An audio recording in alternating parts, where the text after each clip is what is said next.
at matuto sa mga aral sa mundo. Tayo na. Tumutok na sa TV, mag-aral ng maigi to get the lessons easily. It's tangkop, tangkop, tangkop time. We learn all things, it's very fine, masaya. Tutok na. It's tangkop, tangkop, tangkop time. We learn all things, it's very fine, masaya. Tutok na.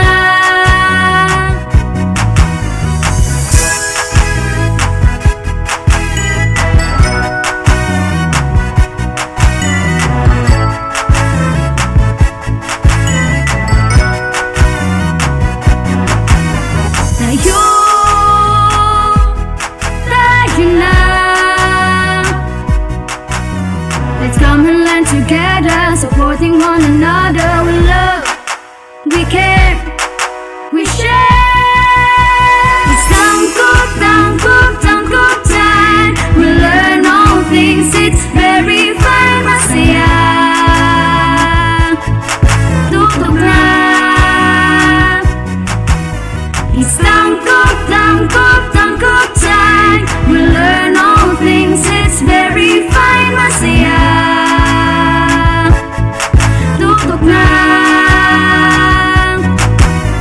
It's tangkop, tangkop, tangkop time. We learn all things, it's very fine, masaya. Tutok na. It's tangkop, tangkop, tangkop time. We learn all things, it's very fine, masaya. Tutok na. It's tangkop, tangkop, tangkop time. We learn all things, it's very fine, masaya. Tutok na. Tangkop, tangkop time.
Good day, constellation of stars. I hope you are all feeling great right now despite this pandemic situation. I hope you're... This is Teacher Sherman Gay Infantado Arabio from Santa Maria National High School. And I am Teacher James Mark P. Saporno of Sumirap National High School. And we are your teacher facilitators for today. Today is... December 10, 2021, Friday. Thank God it's Friday already, and we will be discussing subjects in housekeeping NC2 and hairdressing NC2. That will happen right after this short break. This is Astral Academy Cyber School.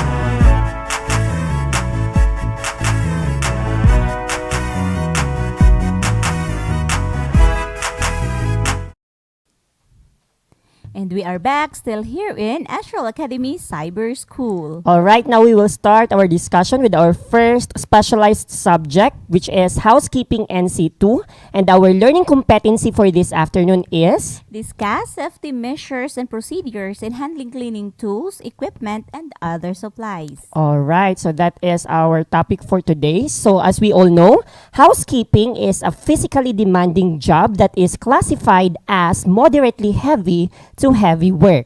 There are hazards and risks associated with this kind of work. So, Ma'am Charm, unsa man na ang atong gitawag nga hazard, ma'am? Yes, Sir James, a hazard is a situation that poses a level of threat to life, health, property, or environment. That's right. So, kung mingon ganitag hazards, mao ni siya ang mga possible nga threat Yes, nato. sir. We're talking about work hazards ha in the field of housekeeping. So naag yung mga hazards tanang work na Sabi sa possible nasa, sir. hazards. Yes. And of course, we also have the word or the term risk. So usahay ang ato mga learners kay malibog sila unsay kalahian sa hazards o risk kay para sa ilaha manggod kasagaran parehas ra daw. But when we say risk, it is defined as the probability that exposure to hazard will lead to a negative consequence. So meaning to say, naag yung negative impact na mahitabo once you will be exposed to that hazard. So here are the hazards and risks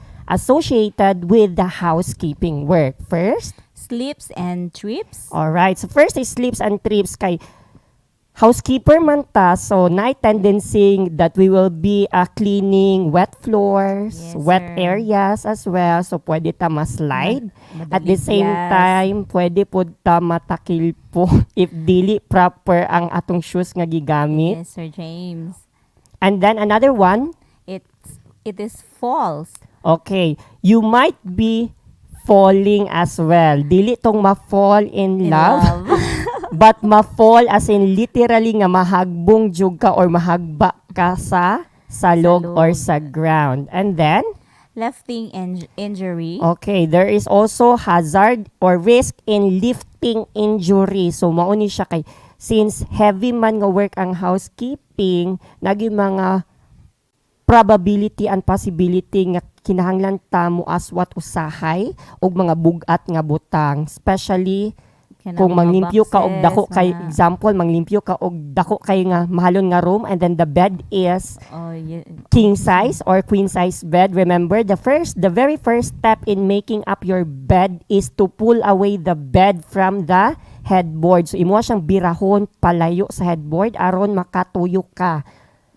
And then if niwang ka and bugat kayo siya ang bed and delikado jud siya. dili sir. proper ang imong pagkabira, then there is a tendency nga magka-injury ka ana. Next hazard is of course, Knee and back injury. knee and back injury. So since ang housekeeper, you will not be working only nga magtindog, na ay time nga magtindog, na ay time nga magyuko, na ay time nga magluhod, all positions na as a housekeeper. So there is really this risk and hazard nga magka-knee and back injury. So dapat po if we will be working as a housekeeper someday, we need to keep ourselves physically fit. So mag-exercise jud ta aron Jud, sir. makalikay ani. And then talking about the hazards and risk, of course, there are safety practices in the workplace to avoid or to minimize the Hazard. those hazards and risk. And the first one, Always wear personal protective equipment or PPE. exactly. So the first safety practices in the workplace to minimize the hazards and risk is of course to wear our personal protective equipment or PPE. I know for sure our learners are very familiar Yes, with sir. those because we have been discussing that one in the Last time. yes, the other week. And then the second one, Make sure all spills are immediately cleaned up to avoid sleeping. all right. So make sure all spills are immediately cleaned up.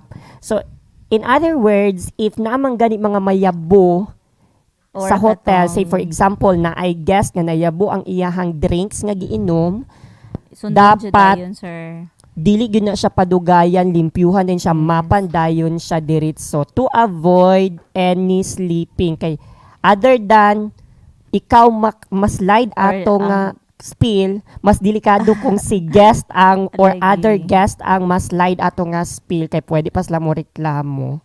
And then of Yes, course, sir. all reklamo is a negative impact for any hotel. That is why tanang hotels as much as possible dapat ma-complement jud nila ang ilahang Lagi mga ma-please guest. gyud ang Yes, mga kinahanglan guest. ma-please gud nila because Para ma-satisfy any complaints, po, pero yes, walay any mga complaints is really a negative impact. Next, Place anti-slip flooring in areas that cannot continually be cleaned as entrance. all right. So again, the next safety practices or practice in the workplace to minimize the risk and hazard is of course to place an anti-slip flooring in areas that cannot continually be cleaned, such as in the entrance. So kani sila nga anti-slip flooring, these are usually the rubberized rag or mat placed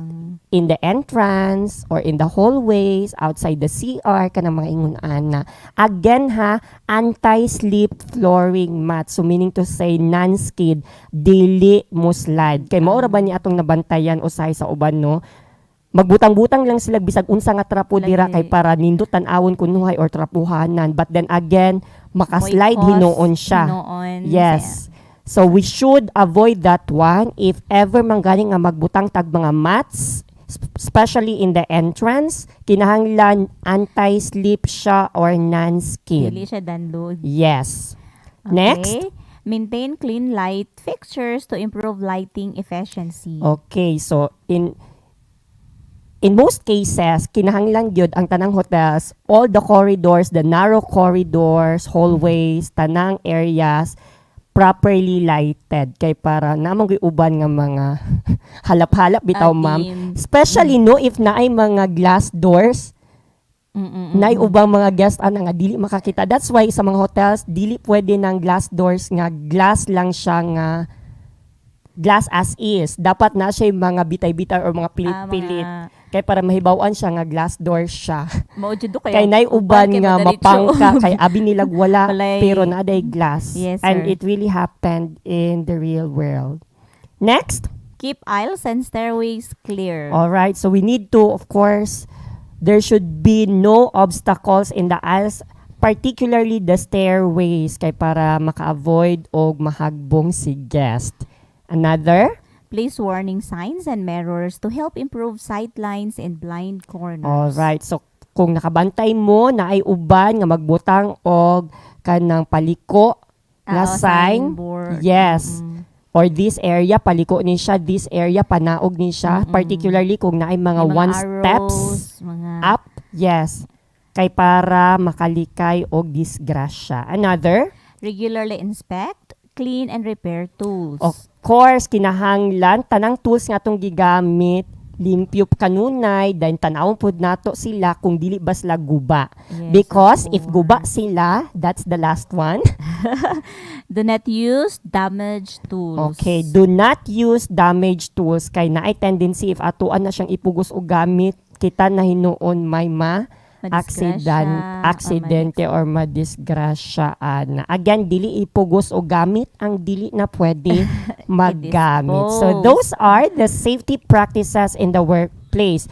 Next, we will be discussing safety in handling cleaning chemicals. Kay we are soon to be housekeepers man. Then in cleaning, we will be using chemicals, cleaning chemicals, various cleaning chemicals, depende kung unsa ang ato ang limpyuhan. So we need to be mindful with this one. First, never mix chemicals even they are of the same type. Combining ammonia and chlorine bleach, for example, can produce fatal chlorine gas. all right. So again, we are not chemical engineers here. So do not mix cleaning chemicals. Dili na pwede nga magbuot-buot tag imix na to si Zonrock sa unsa pa baka nga laing chemicals kay para gatuot ta nga mas effective na dayon to siya gamiton kay lima kag combine na imong kwan pero naay tendency manggod nga maka-create ta og mga Mas hazardous noon siya. gases out of those chemicals nga imong gipang mix. Yes, sir. Naay tendency. Mag-experiment, sir, ba? Yes, naay tendency nga Then, kita na hinon may disgrasya na madaot hinoon. or ang ato ang guest. Next. all cleaning chemicals should be kept in their original containers. Alright. So kung unsa man gani ang iyang gibutangan pagpalit, dili nimo siya pwede ibalhin-balhin because it is really harmful. Kung nakabantay or kung naka-remember mo sa una na ay bata sa balita gibalita before nga namatay siya kay giinom niya ang liquid nga naa gibutang sa mineral water Okay, nga container kay abi niya siya. water, but then again ang gibutang day ato or ang nade sa sulod ato nga container is a jewelry cleaner. Oh my Sa iya gosh. pag yung papa. So mo na siya Scary. usa nato kabantayan. Lagi kay sa sa mga bata no. Yes. Dili jud siya allowed or pwede dili ilahi gyud siya sa mga bata. Or kung dili man gyud nato malikay ang kapalitan dinagko pug ato ang gipalit katong by gallon or by bigger container din kinahanglan nato lang ibalhin og gagmay nga Kay sudlanan. sudlanan or butanganan, at least butangan na lang nato siya label. Or isangat na lang gyud siya sir para Yes. safe siya. So next, Okay, do not use different cleaners as an alternative unless the intended as is the same. all right. So do not use different cleaners. Say for example kanang mga bleaches. Natay bleach nga pwede sa plato.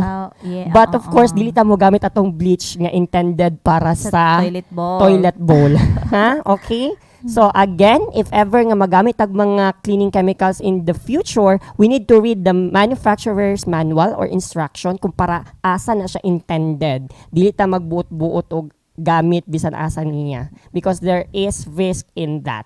And then next, Install safety signage that quickly conveys possible dangers and precautions related to chemicals. all right. So safety signages kay para makabalota. Of course, I know for sure you are very familiar with the skull and the X bone sign. That is one of the most common signage nga makabalota nga kana siya nga chemical is poisonous. Yes, dangerous jud siya.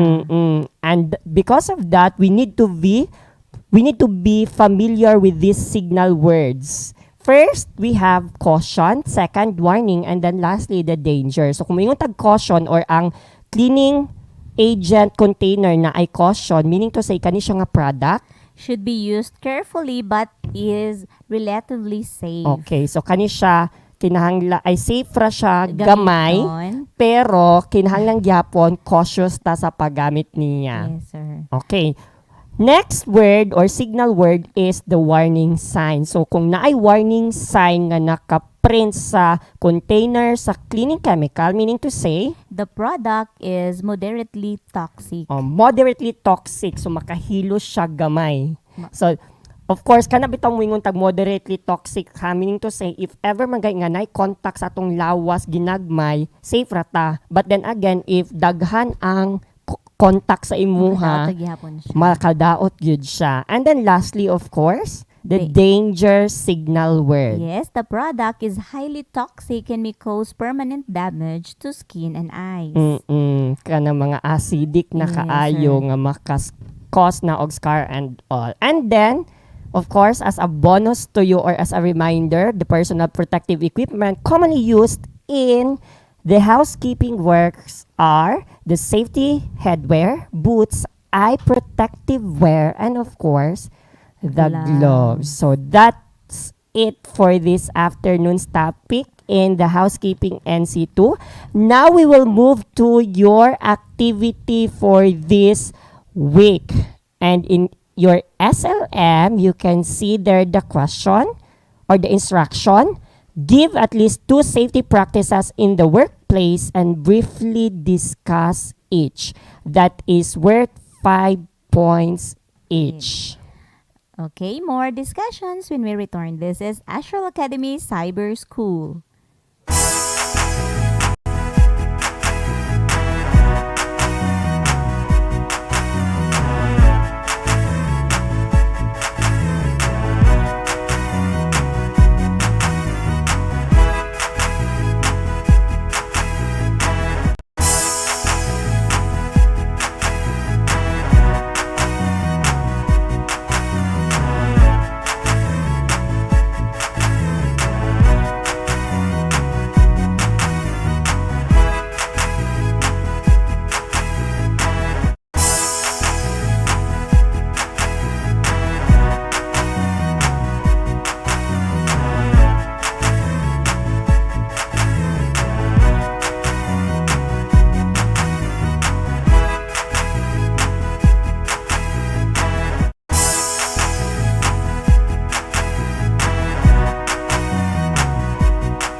And we are back still here in Astral Academy Cyber School. Okay, Sir James, we are done already with the housekeeping NC2 and let's proceed to hairdressing NC2. So, dili na to dugayan, Sir James. What is our competency this afternoon in hairdressing NC2? So our competency for this week is to select and prepare scalp treatment product. Yes, exactly, Sir James. So, the hair is a valuable natural fiber and to get it looking its best, we should treat it with as much care as we could. Hair is very resilient. Oh, likod na ang hair in nature. With care and attention, we should be able to restore its bounce and glossy sheen. So, para mabalik na to siya, magamit ta og mga products. It could be homemade or it could be commercial. So, before we proceed, let us differentiate first what is hair spa and hot oil. Sir James, what is hair spa? So when we say hair spa, it is a hair treatment that involves various steps such as cleaning, massaging, steaming, and many more. Yes, Sir James. So, katong mga mahilig magpasalon, so very familiar na ni kayo sa ilaha. So, ang hair spa, so gi-mention naman kaganina ni Sir James, nag-agi siya or na siya mga steps nga gi-agian, which is cleaning, massaging, steaming, and many more. The main focus of a hair spa is to provide a deep cleanse to the pores of your scalp and helps to provide the hair filled nourishment and moisturizer and helps the hair in its healthy growth. In all, a hair spa is more about cleansing the hair and conditioning them from the pores to provide them with fulfilled nourishment. So, yung pinaka-main is limpyuhan ang atong buhok. Hair spa. So diba? deep cleaning of the hair. Yes, sir. And of course, sa atong pores. So, ano siya. And hot oil is being defined as? So hot oil treatment is a hair treatment given to client that suffers dry and brittle hair to prevent the occurrence of split ends. Yes, Sir James. So, that is hot oil treatment. So, ginahatag na to na siya or kaning service is intended sa mga buhok nga nag-dry or nag-brittle katong nga kanang gagmay-gagmay bitaw siya and katong para pod ma-avoid nato or ma-prevent nato ang split ends. Ang split ends man kana siya kung naana na siya dili naman gyud na siya mawala mo nang ang advice i-cut na siya. So para ma-avoid nato ang occurrence sa split ends, so we will be kanang having a hot oil treatment. So the treatment is carried out to moisturize severely dry scalps or hair.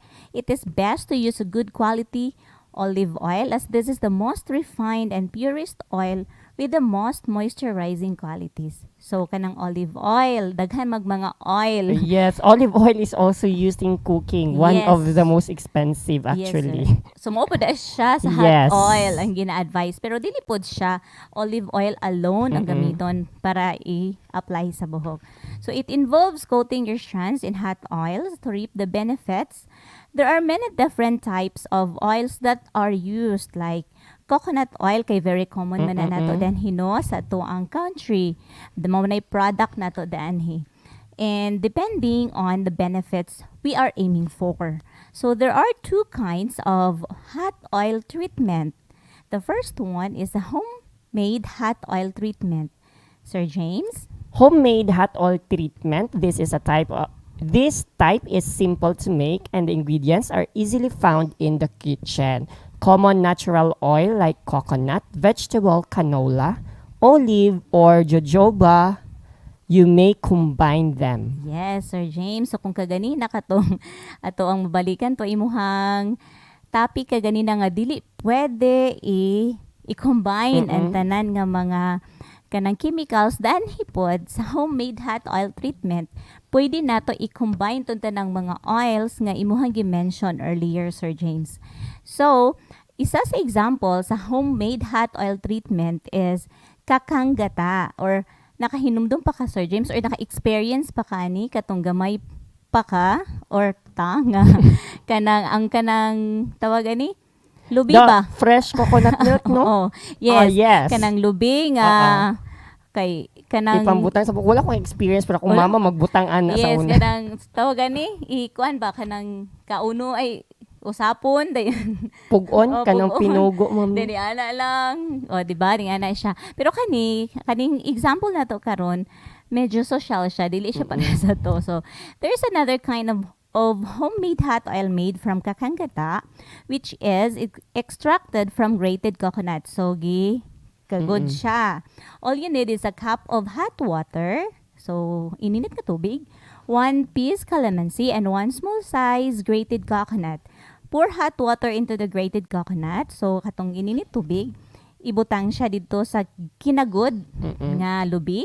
Get the extract and strain it before using. So, ato siyang pugan, and then salaod, and add the calamansi juice when about to use. So, kato siya. So, kato, kay na naman to siya, gi-add naman na to ang calamansi, and then, ato to siyang gamiton. Then, i-apply sa tong buhok.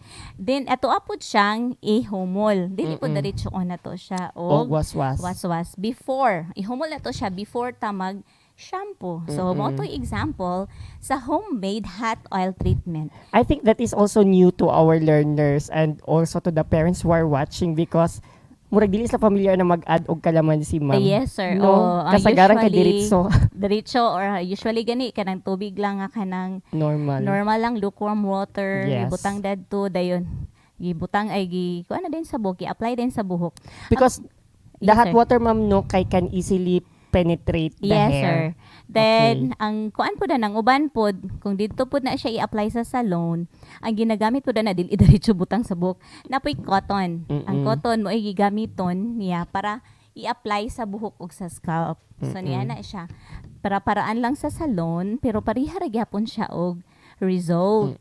So, and then the second type of hot oil treatment, sir? So kung kaganina na atay homemade, of course, we also have the commercial hot oil treatment. This is available at any leading store that offers beauty supplies and cosmetics. Yes. So, kani kay pinadali ang buhay. Ready to use na siya. Yes, ready to use. Dayon, igo na lang kamato dito mo palit and then i-mix or idiretso na lang dayon ni siya og butang sa tong buhok. Wala na ka-hassle-hassle. So, diretso ra. So, they are much convenient but more expensive, of course. Kaya wala naman ta nag-exert og effort than homemade hot oil. They are different products in a form of oil. Pwede siya in oil, cream, or emulsion. This can be applied on your own and it gives the same benefit as the homemade hot oil does.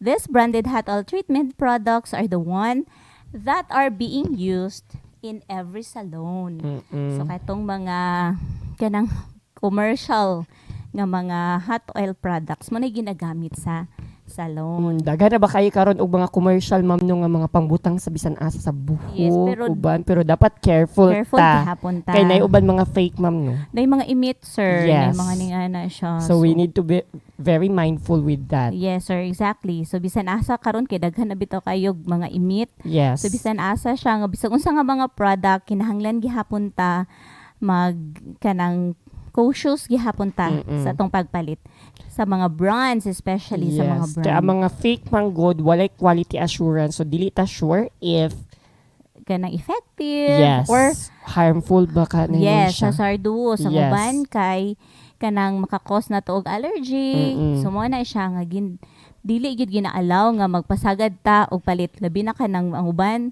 nasa online. Yes. Di ba? Daghan kitag makita online. Again, dili ta pasagad og palit. Okay? So, that's it. Dali na kayo, Sir James. no? Yes. So, let's proceed to our activity this afternoon. So, the direction, list down at least 5 common homemade hot oil mixtures used in the Philippines. So, katong mga common, kaganina, naghatag naman ta og Example isa that is ka already a example. bonus. Yes, katong kakanggata. So, karon mangita sila or mag-research sila o magbutang sila. Ilang isulat. Less than 5 common homemade hot oil mixture nga ginagamit nato dinhi sa Philippines. Okay. All right. So, So that's it for our hairdressing NC2 for this week. Okay, so dito na punta sa tuang attendance marker. This will be your second and last attendance marker, senior high school learners. Naa Yes. sa taas, makita ninyo na siya. And of course, we are now on the last part of our FB Live for this senior high school, and we would like to thank our executive producer, Sir Gas Sepe, our production team, and of course, our learners who are always watching with us, together with their parents, and of course, with our co-teachers. This has been Shermin Infantado Rabeo from Santa Maria National High School. And this has been Teacher James Mark Pisaporno of Sumirap National High School saying continue learning and hashtag shine Tanggub Stars. This is Astral Academy Cyber School. Bye!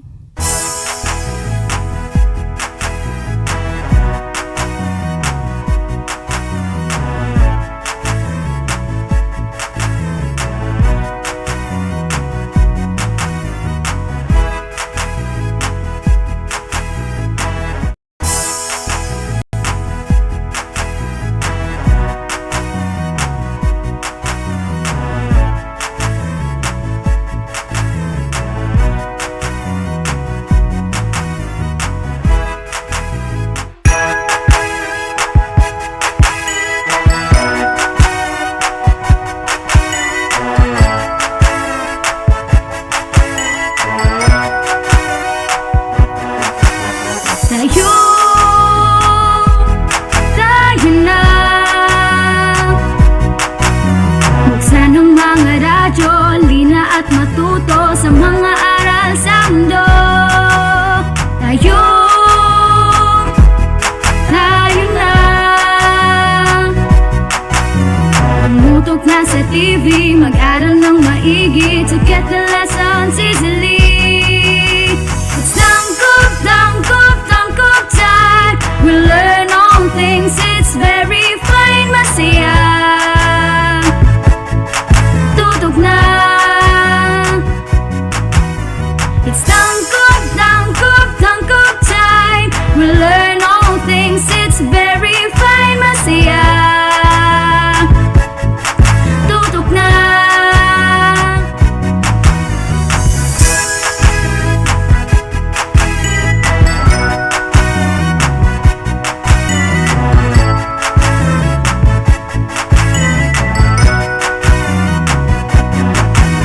Tayo, tayo na. Let's come and learn together, supporting one another. We love, we care, we share. It's tangkop, tangkop, tangkop time. We learn all things, it's very fun, masaya. Tutok na. It's tangkop, tangkop, tangkop time. We learn all things, it's very fine, masaya. Tutok na. It's tangkop, tangkop, tangkop time. We learn all things, it's very fine, masaya. Tutok na. It's tangkop, tangkop, tangkop time. We learn all things, it's very fine, masaya. Tutok na. It's tangkop, tangkop, tangkop time. We learn all things, it's very fine, masaya. Tutok na. Tangkop, tangkop time.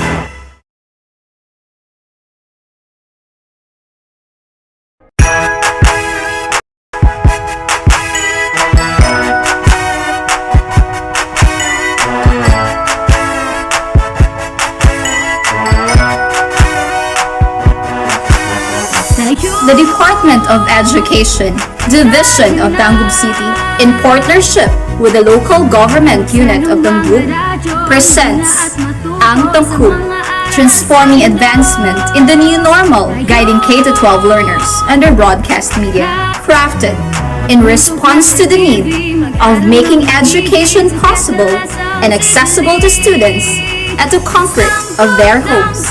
It covers the most essential competencies thematically layered in drama plays, which were originally written, directed, and performed by teachers to see to it that education is securely provided. This is Ang Tangkub. It's tangkub time. We learn all things, it's very fun, masaya.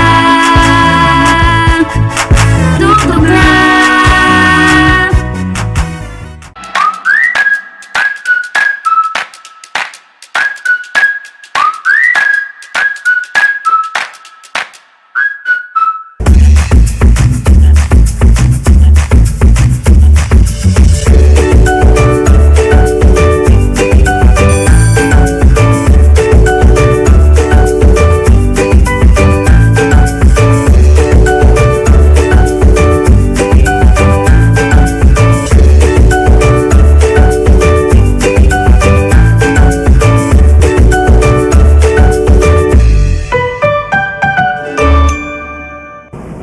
Hello grade 7 learners! Welcome to our new episode in TV-based instructions of Ang Tangkub, where we bring you the lessons direct to your homes. I am Teacher Luigi, your MAPI teacher for today. Just keep on learning while staying at home.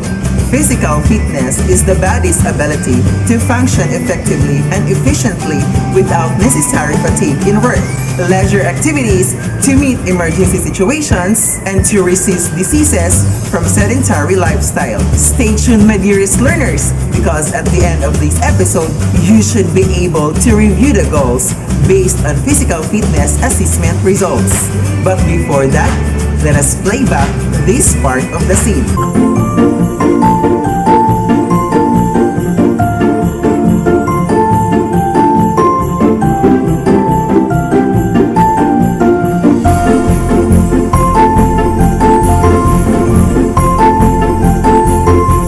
As you have seen in the video, Totoy and B-Boy are doing push-up in their respective homes. Leisure is the amount of time left after all the daily routine activities are accomplished. It is a non-obligatory time where one can enjoy through activities such as sports, academic games, and other productive hobbies. Now learners, find a comfortable place in your home as we are going to have our physical fitness test. But before that, let us review first the FITT principle. FITT principle. A well-designed personal physical activity plan will outline how often or frequency, how long, time, and how hard or intensity a person exercises, and what kind of exercises or type are selected. FITT principle is a formula in which each letter represents a factor important for determining the correct amount of physical activity. Applying the basic training principles. Frequency refers to the number of exercise sessions per week. For example, 3 to 5 times a week. Intensity is the degree of effort or exertion put forth by an individual during exercise. Time is the duration of the length of the activity, such as 40 minutes of exercise. It is how long an exercise must be performed to be effective. And type is the mode of exercise being performed. The selection of the type of exercise should be guided by the fitness goal to be achieved. Now learners, let us start our physical fitness assessment in health-related component. For body mass index, kindly look at the computation and formula on your screen.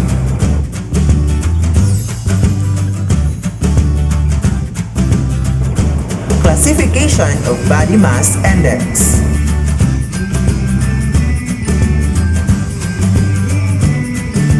Are you done? Let us proceed to flexibility test. We have sit and reach and zipper test. Here is the classification for men and women. Next, is the strength test. We have curl up.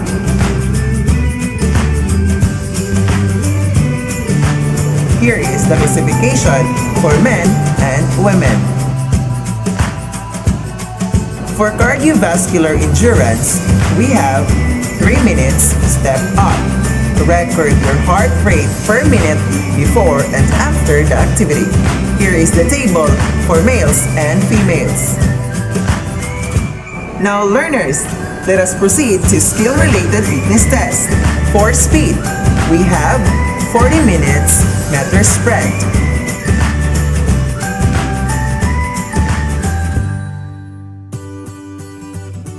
For agility, we have hexagonal agility test.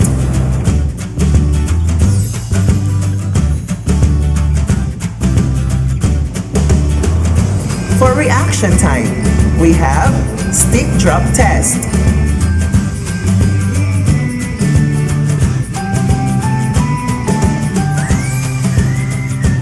For coordination, we have paper juggling.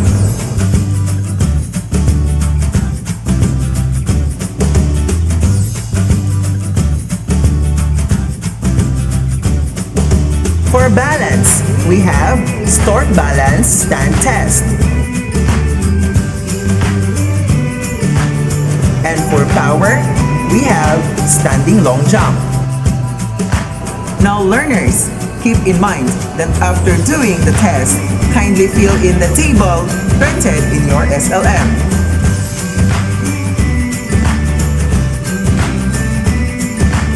Good luck learners! I know you can do it! Always remember, believe in yourself and have faith in your abilities.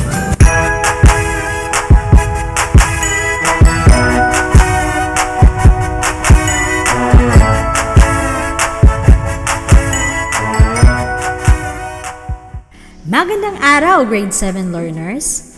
Sa araw na ito ay makikilala na may dignidad ang bawat tao anuman ang kanyang kalagayang panlipunan, kulay, lahi, edukasyon, relihiyon at iba pa. Kaya ngayon ay tatalakayin natin ang tungkol sa dignidad ng tao. May pagmamalasakit ka ba sa iyong kapwa? Marahil ay makikita natin na magkakaiba ang uri ng tao at kalagayan na ating nasasalamuha araw-araw. Ang bawat tao sa mundo, anuman ang kalagayang panlipunan, kulay, lahi, edukasyon at relihiyon ay may taglay na dignidad. Kaya dapat igalang at pahalagahan natin ito dahil pagkat tayong lahat ay nilikha ng Diyos. Kaya ang araling ating pag-aaralan ay makatutulong sa iyo na lalong maliwanagan ang iyong isip tungkol sa dignidad ng tao. Ang dignidad ay salitang Latin na dignitas, mula sa dignos na ang ibig sabihin ay karapat-dapat. Ibig sabihin, dahil sa taglay niyang dignidad, karapat-dapat ang tao sa pagpapahalaga at paggalang ng kanyang sarili at kapwa. Hindi ito nakabatay sa kanyang kalagayan o estado, yaman, karangyaan sa buhay, taas ng naabot sa pag-aaral, relihiyon, o lahing pinagmulan, o posisyon sa organisasyon o pamahalaan. Lahat ng tao, anuman ang kanilang gulang, anyo, antas ng kalinangan at kakayahan ay may dignidad. Kung hindi nakabatay ang dignidad ng tao sa kung ano ang mayroon siya, saan ito nakabatay? Ayon sa filosofiya ni Santo Tomas, nilikha ang tao na kawangis ng Diyos at pinagkalooban ng isip at kalayaan. Ayon naman sa pilosopong si Immanuel Kant, ang tao ay naiiba sa lahat ng nilalang. Ibig sabihin, mas mahalaga at mas magaling siya sa ibang nilalang. Dahil sa dignidad ng tao, hindi siya dapat ituturing na kasangkapan lamang. Nakasaad ito sa pahayag na, kumilos ka ng palagian at magkaalinsabay mong tatuhin ang sariling pagkatao at ang pagkatao ng iyong kapwa, hindi lamang bilang isang kasangkapan, kundi bilang isang tilos din. Ang tilos ay salitang Griego na ang ibig sabihin ay layunin. Ibig sabihin, nakabatay ang pagkalayunin mismo ng tao sa kanyang kakayahang mag-isip o pagiging rasyonal. Hindi lamang ang pagkakaroon ng tao ng isip o pagiging rasyonal ang batayan ng paggalang sa kaniyang dignidad. Ayon sa pilosopong si Max Keller, mahalagang isaalang-alang ang pagiging bukod-tangi. Ibig sabihin, ang pagkatao ay ang kanyang pagka-persona o person. Walang presyo ang dignidad kung sisimulan mong ipagkakaloob ito ng kahit kunti, sa huli mawawala ng saysay ang iyong buhay. Kaya napakahalagang pakaingatan at huwag sirain ang pinaninindigan mong tama sa mata ng tao at sa mata ng Diyos. Ngayon ay napagtibay mo ang iyong pagkakaunawa tungkol sa dignidad. Mayroon ka ng kahandaan upang mailapat ang iyong mga natutuhan sa iyong pang-araw-araw na buhay. Ito ang tunay na pagsubok, ang pagharap sa totoong buhay. Sa puntong ito ay sisimulan na natin ang pagsagot sa gawain. Sabayan niyo ako sa pagbasa sa panuto. Panuto. Kilalanin ang mga sitwasyon sa ibaba kung ito ay nagpapakita ng pagkilala sa dignidad ng tao. Lagyan ng check kung oo at ikis naman kung hindi. Isulat ang sagot sa inilaang espasyo bago ang bawat bilang. Simulan na ang pagsagot, learners. Huwag kaligtang isulat ang iyong pangalan. Hanggang sa muli!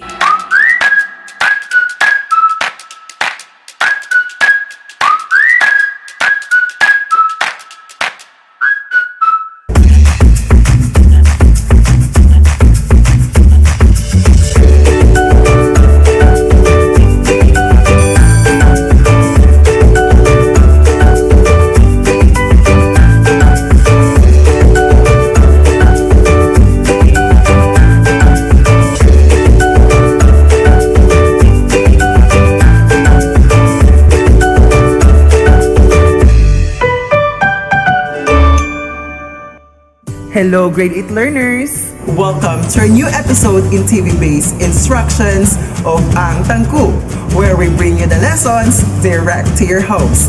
I am Teacher Luigi, your MAPI teacher for today. Just keep on learning while staying at home. Physical fitness is the body's ability to function effectively and efficiently without necessary fatigue in work, leisure activities, to meet emergency situations, and to resist diseases from sedentary lifestyle. Stay tuned, my dearest learners, because at the end of this episode, you should be able to review the goals based on physical fitness assessment results. But before that, let us play back this part of the scene.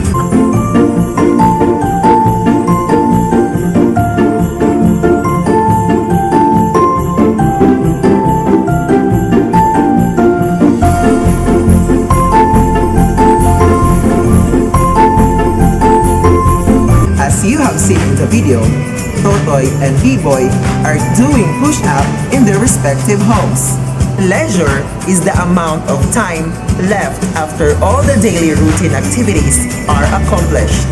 It is a non-obligatory time where one can enjoy through activities such as sports, academic games, and other productive hobbies. Now, learners, find a comfortable place in your home as we are going to have our physical fitness test. But before that, let us review first the FITT principle. FITT principle. A well-designed personal physical activity plan will outline how often or frequency, how long, time, and how hard or intensity a person exercises, and what kind of exercises or type are selected. FITT principle is a formula in which each letter represents a factor important for determining the correct amount of physical activity. Applying the basic training principles. Frequency refers to the number of exercise sessions per week. For example, 3 to 5 times a week. Intensity is the degree of effort or exertion put forth by an individual during exercise. Time is the duration of the length of the activity, such as 40 minutes of exercise. It is how long an exercise must be performed to be effective. And type is the mode of exercise being performed. The selection of the type of exercise should be guided by the fitness goal to be achieved. Now learners, let us start our physical fitness assessment in health-related component. For body mass index, kindly look at the computation and formula on your screen.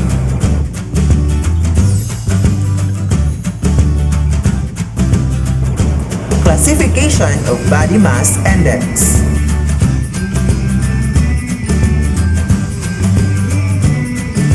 Are you done? Let us proceed to flexibility test. We have sit and reach and zipper test. Here is the classification for men and women. Next is the strength test. We have curl up.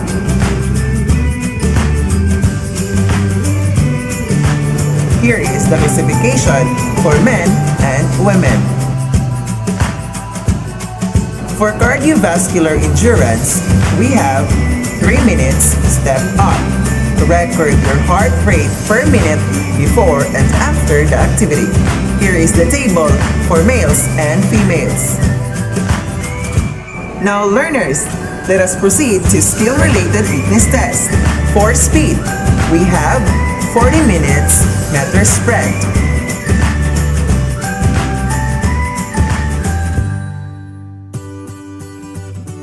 For agility, we have hexagonal agility test.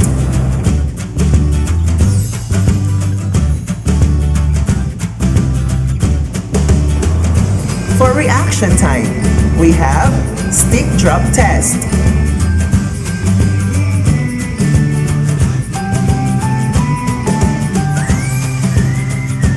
For coordination, we have paper juggling.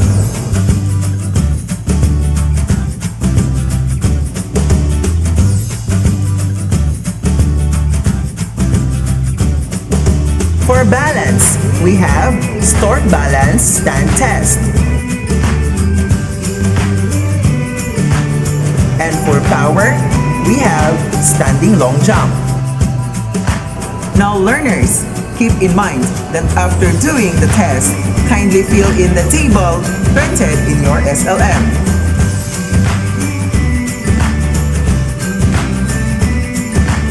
Good luck learners! I know you can do it! Always remember, believe in yourself and have faith in your abilities.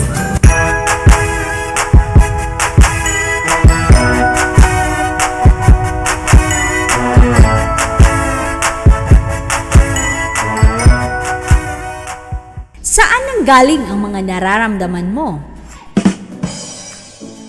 Ang lahat ng ito ay nagmumula sa ating emosyon. Sa nakaraang aralin, ay nasimulan na nating talakayin ang tungkol sa emosyon. Ngayon ay atin itong ipagpapatuloy at pagkatapos nito ay maisasagawa mo ang mga angkop na kilos upang mapamahalaan ng wasto ang iyong emosyon. Ano ba ang emosyon at paano ito mapamahalaan? Ang mga emosyon na hindi napamamahalaan ay maaring hindi maganda ang impluwensya sa ating mga kilos at pagpapasya sa sitwasyong may krisis, suliranin, o pagkalito. Ito ang dahilan kung bakit kailangan ng tao ng literasiya sa kanyang emosyon. Nakita ng mga ilang siyentipiko tulad ni Salovey, Garner at Goleman ang kahalagahan ng pamamahala sa emosyon sa pagpapaunlad ng sarili at pakikipagkapwa. Kapag napagtagumpayan ng tao ang pamamahala ng kanyang emosyon, nangangahulugan na mataas ang kanyang EQ o emotional quotient na kilala rin sa tawag na emotional intelligence. Paano napauunlad ng EQ ang tao? May 5 pangunahing elemento ng EQ ayon kay Goleman. Una, pagkilala sa sariling emosyon. Mahalaga na may kamalayan sa sariling damdamin. Ikaw ay nakagagawa ng pagpapasya sa iyong sarili at hindi ka lang sunod ng sunod sa nais ng iba. Pangalawang elemento ay pamamahala sa sariling emosyon. Ang taong may kakayahang mapamahalaan ang emosyon ay madaling makabangon sa mga pagsubok sa buhay at makamit ang kanyang mga mithiin sa buhay. Pangatlo, motibasyon. Ito ay kakayahang magtimpi o magpigil na gawin ang isang bagay na hindi dapat upang matupad ang isang layuning higit na mahalaga para sa ikabubuti ng iba. Pang-apat, pagkilala at pag-unawa sa damdamin ng iba. Ito ay kakayahang makadama sa damdamin at pangangailangan ng iba. Ang taong may ganitong kakayahan ay maaari rin siyang sumangguni upang humingi ng tulong sa mga kapamilya at mga pinagkakatiwalaang kaibigan. At ang panglimang elemento ng EQ ay ang pamamahala ng ugnayan. Ito ay nangangahulugan na napamamahalaan ng wasto ang emosyon sa pakikipag-ugnayan sa pamamagitan ng pagkakaroon ng kaalaman sa pagpapanatili ng magandang ugnayan. Anumang emosyon ay mahalaga. Ang pamamahala natin dito ay maaaring makabubuti o makasasama sa ating pakikipagkapwa. Ngunit sa pamamagitan ng wastong pamamahala ng mga ito, napauunlad natin ang ating pakikipagkapwa.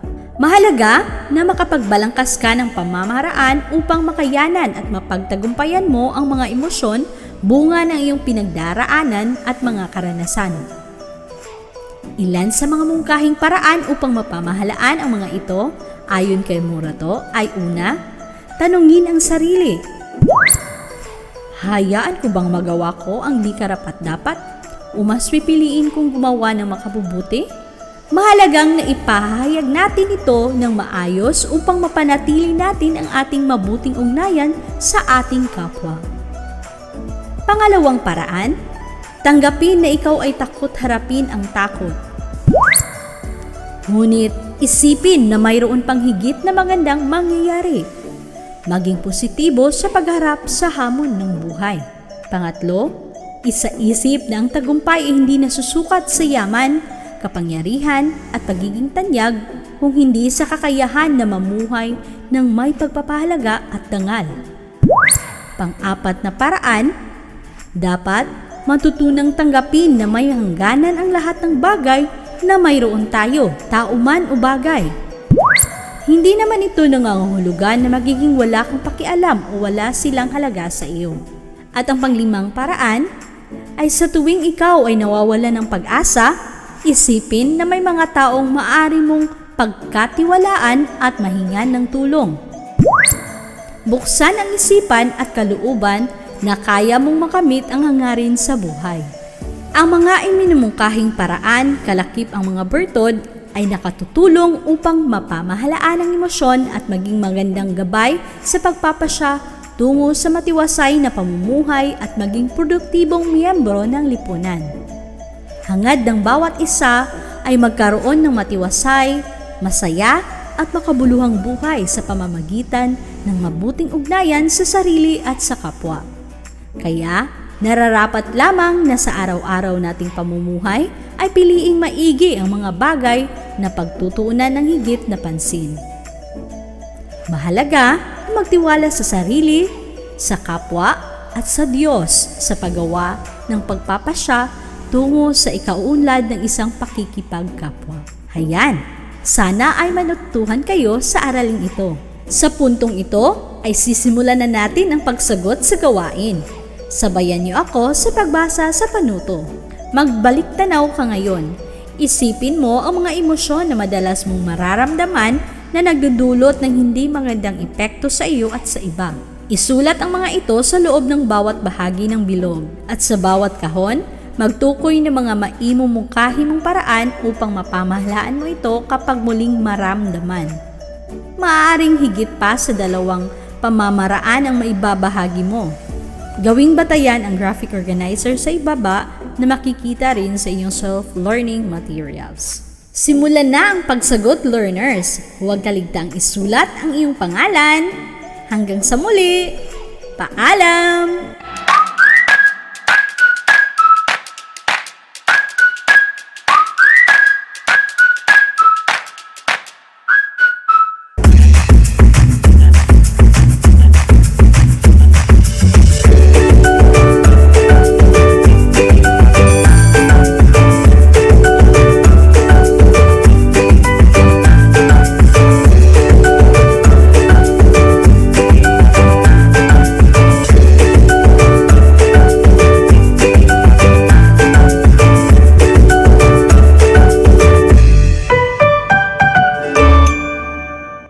dancing comes naturally to people, and it's an easy activity to everyone to partake in. It offers natural outlet to express your feelings through body movements with passion and flair. It is an exquisite artistic outlet to boast your ability to permanently use these expressive qualities even when you are dancing.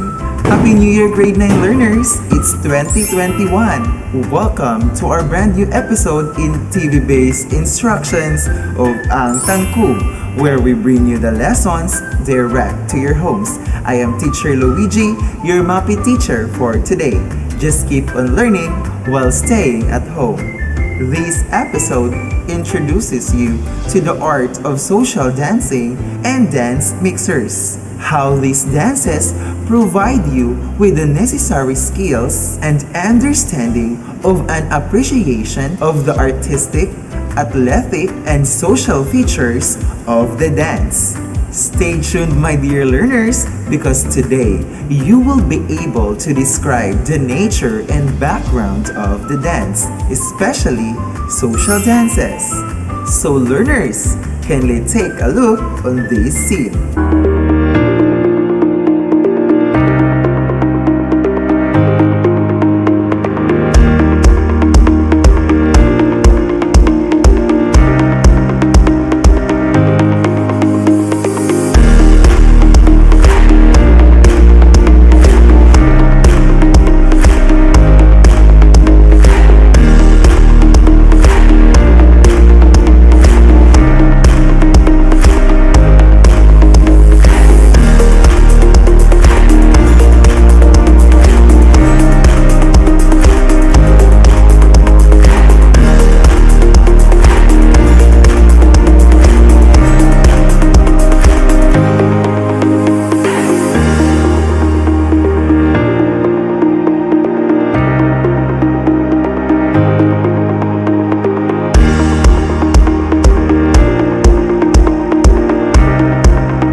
On the video, one was dreaming about social dance during the old times where our lolos and lolas partnering each other into the beat of the music.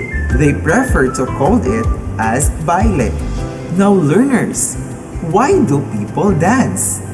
People dance for all kinds of reasons.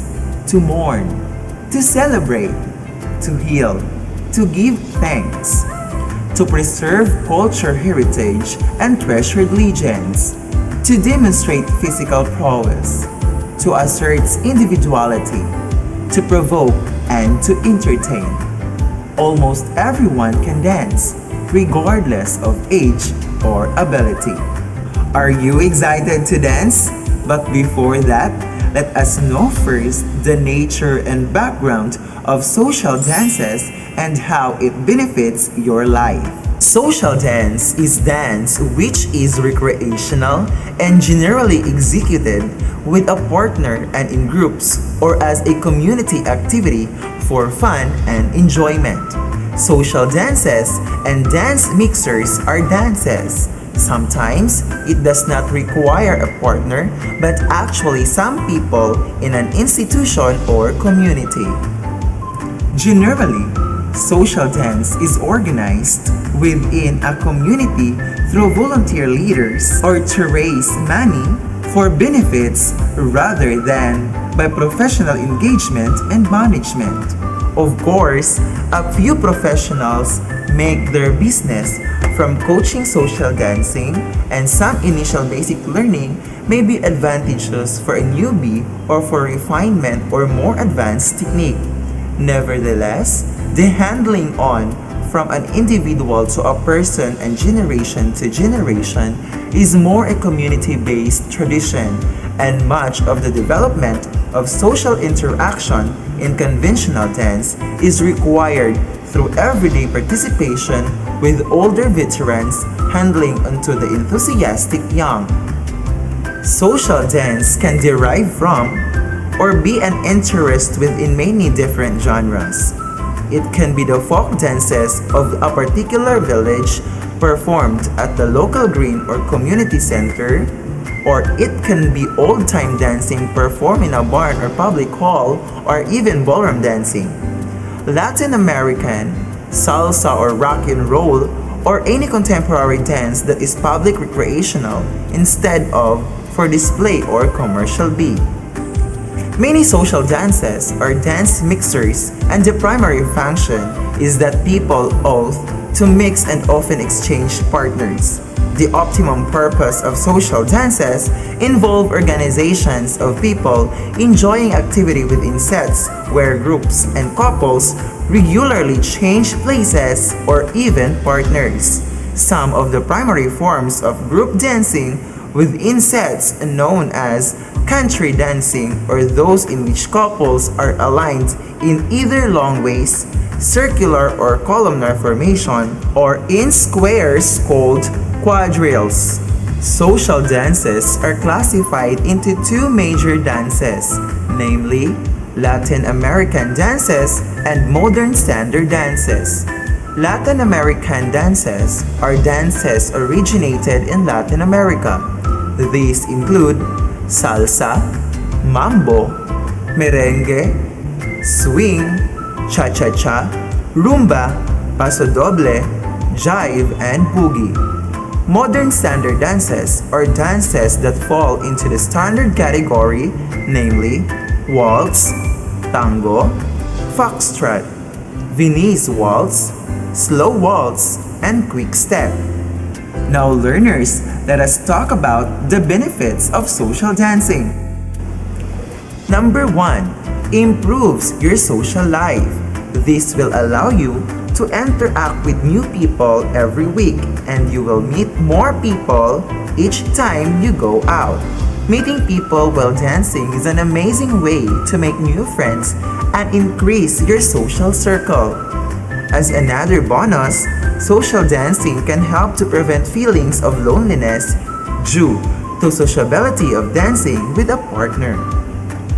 Second, improves your social skills. It helps improve your social life by increasing your social skills and making it easier to communicate and interact with others. Third, helps sharpen your mind. It means that you will be making split-second decisions, learning to follow the patterns of your dance partner, and adding more style and flair to your dancing. Fourth, reduces stress. This is an effective method of stress reduction. It works with reducing the hormones associated with stress. Fifth, provides new cultural experience.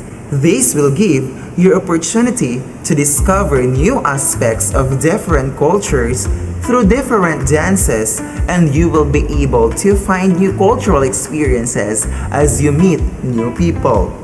That's it, learners. I hope you learn new things today. So this time, learners, kindly get your activity sheets in MAPE 9, Episode 1, Quarter 2. True or false? Directions. Write T if the statement is true, and F if the statement is false. Write your answers on the blank provided before each number. Good luck, learners! I know you can do it. Always remember, believe in yourself and have faith in your abilities. Stay tuned, grade 9 learners, for your ASP class. Bye!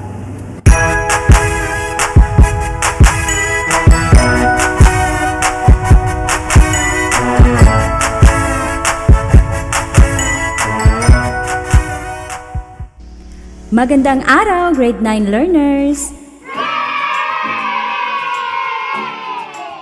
Sa sinundang aralin ay naipaliliwanag mo ang kahalagahan ng paggawa bilang tagapagtaguyod ng dignidad ng tao at paglilingkod. Ngayon naman ay patutunayan natin na sa pamamagitan ng paggawa, nakapagpapamalas ang tao ng mga pagpapahalaga na makatutulong upang patuloy na maiangat bunga ng kanyang paglilingkod, ang antas kultural at moral ng lipunan at makamit niya ang kaganapan ng kanyang pagkatao.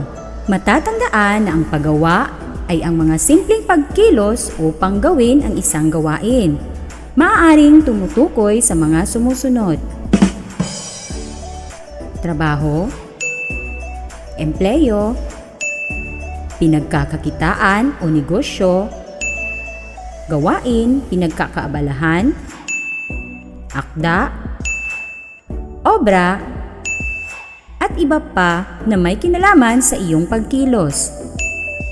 Sa pamamagitan ng paggawa, napatutunayan ang isa pang dahilan ng pag-iral ng tao, ang pagiging bahagi ng isang komunidad. Ang gumawa hindi lamang para sa kanyang sarili, kundi para sa kanyang kapwa at sa pag-unlad nito. May mga layunin ang paggawa. Una, upang kitain ng tao ang salapi na kanyang kailangan upang matugunan ang kanyang mga pangunahing pangangailangan. Pangalawa, makibahagi sa patuloy na pag-angat at pagbabago ng agham at teknolohiya. Pangatlo, upang maiangat ang kultura at moralidad ng lipunang kinabibilangan. Pang-apat, upang tulungan ang mga nangangailangan. Ang paggawa ay isang obligasyon, isang tungkulin ng isang tao. Kailangang gumawa ang tao upang tumugon sa ninanais ng Diyos at sa pangangailangan na panatilihin at pagyamanin o paunlarin ang sangkatauhan. At panlima, upang higit na magkaroon ng kabuluhan. Ang pag-iral ng tao, ang buhay na walang patutunguhan ay walang katuturan at ang paggawa ang nagbigay ng katuturan dito. Sa pamamagitan ng paggawa, nakakamit niya ang mga sumusunod. Nakakayanan niyang suportahan ang kanyang mga pangangailangan. Napagyayaman ang kaniyang pagkamalikhain. Napatataas ang tiwala sa sarili. Nabibigyang dangal ang kaniyang pagkatao. Nagkakaroon siya ng pagkakataon na makasama at makasalamuha ang kaniyang kapwa at ang mapaglingkuran ang mga ito. Nagkakaroon siya ng pagkakataon na isabuhay ang tunay na pagbibigay. Nabibigyan siya ng pagkakataon bilang individual at kasapi ng lipunan na ipagpatuloy ang kaniyang bukasyon at bigyang katuparan ito. Nagiging kabahagi siya sa paggawa tungo sa kaganapan sa sarili at ng kapwa. At nagagampanan niya ang kanyang tungkulin sa Diyos. Lahat ng iyon ay layunin ng paggawa. Kailangang ibigay ng tao ang lahat ng kanyang makakaya sa paggawa upang kanyang matamasa ang bunga ng kanyang pinagpaguran. Nakalulungkot na may mga taong tinitingnan ang paggawa bilang tungkulin at hindi daan sa pagkamit ng tunguhin. Inaakala ng marami na ito na ang kaganapan ng kanilang pagkatao.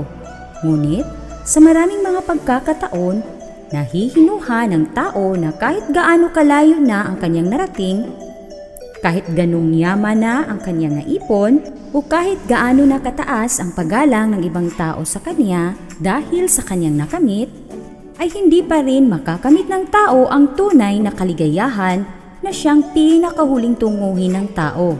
Kailangang maging malinaw na ang pagbibigay ng iyong lahat ng panahon at pagod sa paggawa ay hindi dapat nagwawaglit sa pag-aalay nito para sa kapurihan ng Diyos. Ang tunay na halaga ng tao ay nakabatay sa kung paano niya pinagsisikapang hubugin ang pagkatao tungo sa kabutihan. Sana ay may natutunan kayo sa ating makabuluhang aralin sa araw na ito. Sa puntong ito ay sisimulan na natin ang pagsagot sa gawain.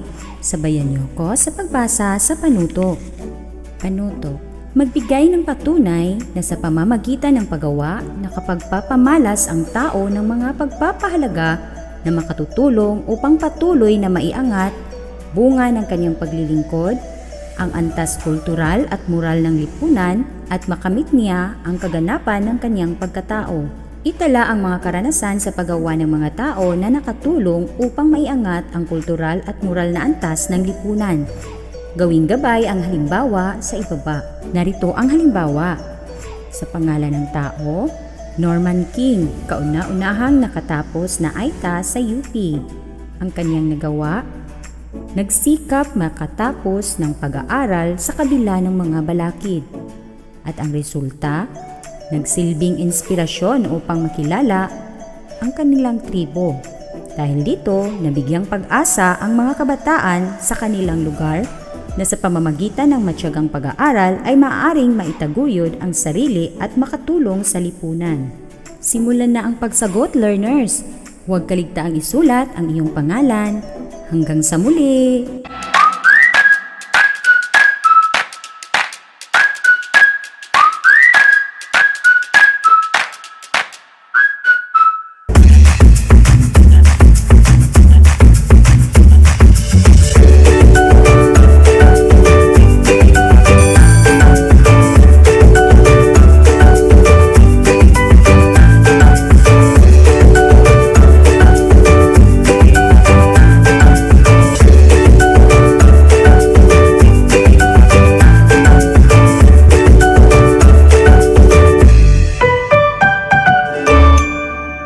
Hello grade 10 learners! I believe that you are excited to our new episode today in TV-based instructions of Ang Tangkub, where we bring you the lessons direct to your homes. I am Teacher Luigi, your MAPI teacher for today. Just keep on learning while staying at home. Last week, you engaged into physical activities by doing warm-up exercises. Since you already possesses the necessary skills in improving your fitness, your task this week is to create a work week fitness plan.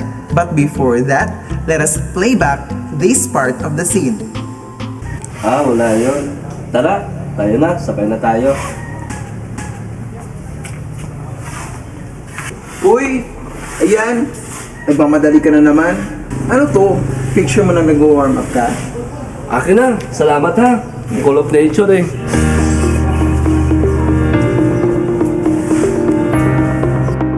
On the video, Pedro saw a picture of a one doing a warm-up exercise. Are you excited to do our warm-up exercises again?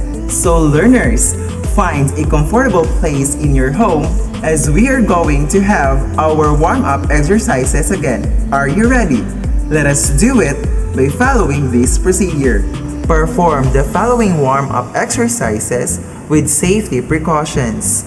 Observe proper posture and correct execution in doing the different exercises. Neck stretch. Bend your head forward and move to the right slightly. With your right hand, gently pull your head downward to stretch your neck. Hold for about 16 counts. Repeat on the opposite side. Next, let's proceed to shoulder rolls.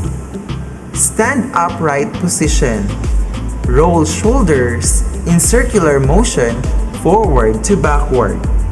Next, side arm stretch. Stand in upright position. Extend the right arm to the left.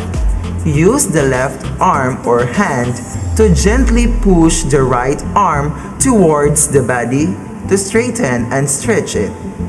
Hold the stretch for 16 counts. Repeat on the left arm. Triceps stretch. Extend one hand down the center of your back, fingers pointing downward. Use the other hand to grasp the elbow and stretch your tricep muscle. Hold the stretch for 16 counts. Repeat on the opposite arm. Hamstring stretch.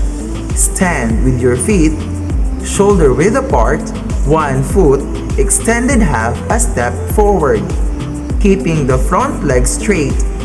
Bend your rear leg, resting both hands on the bent thigh. Stretch the hamstring muscles. Hold the stretch for 16 counts. Repeat on the opposite leg. Quadriceps stretch. Stand near a wall or a piece of starting exercise equipment for support. Grasp your ankle and gently pull your heel up and back until you feel a stretch in front of your thigh. Hold for about 16 counts. Switch legs and repeat. Outer thigh stretch. Sit on the floor. Extend your legs in front of your body. Bend right knee. Cross right foot over left knee and place on the floor. Place left elbow on the right knee. Keep abdominal muscle tight and back straight. Keep shoulders back and chin up. Place right arm behind your right hip on the floor for support. Gently twist waist and shoulders to the right, looking behind the right shoulder. Feel the stretch in the right outer thigh. Inhale or breathe in through the nose and exhale, breathe out through your mouth as you complete this stretch. Hold this stretch for 16 counts. Repeat on the opposite side to stretch your left outer thigh. That's it, learners! You do it great! This time, kindly get your activity sheets in MAPI 10, Episode 2, Quarter 2. Directions: create a work week fitness plan by following the format printed in your SLM. That's all for now, learners! Expect for more physical activities in our next episodes. Always remember, believe in yourself and have faith in your abilities.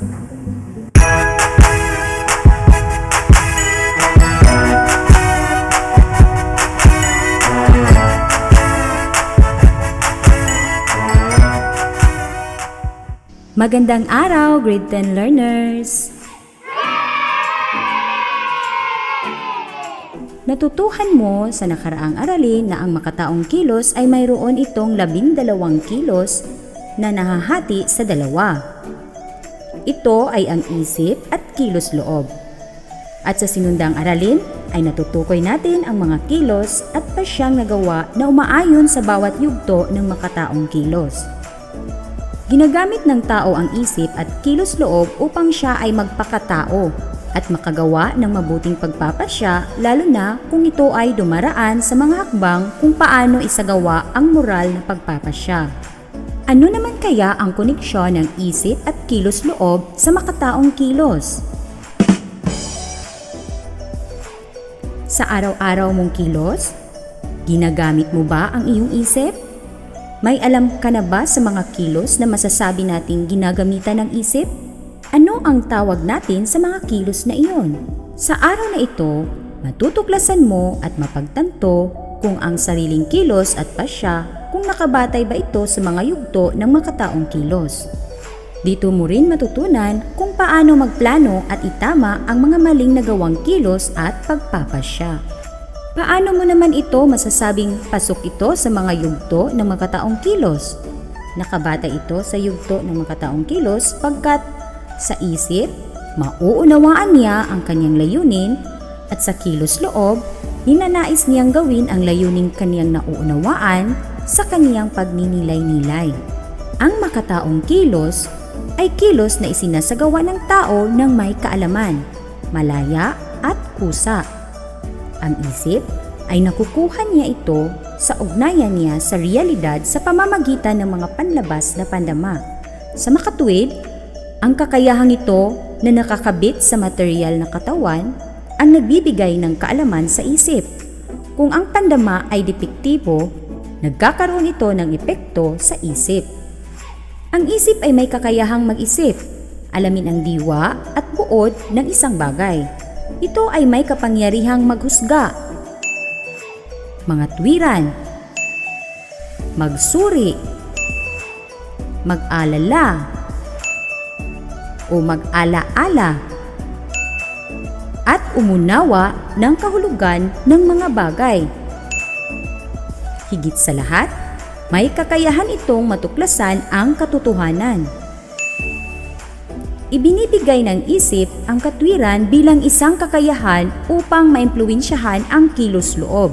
At ang kilos loob naman, ayon kay Santo Tomas, isang makatwirang pagkagusto, sapagkat ito ay naaakit sa mabuti at lumalayo sa masama.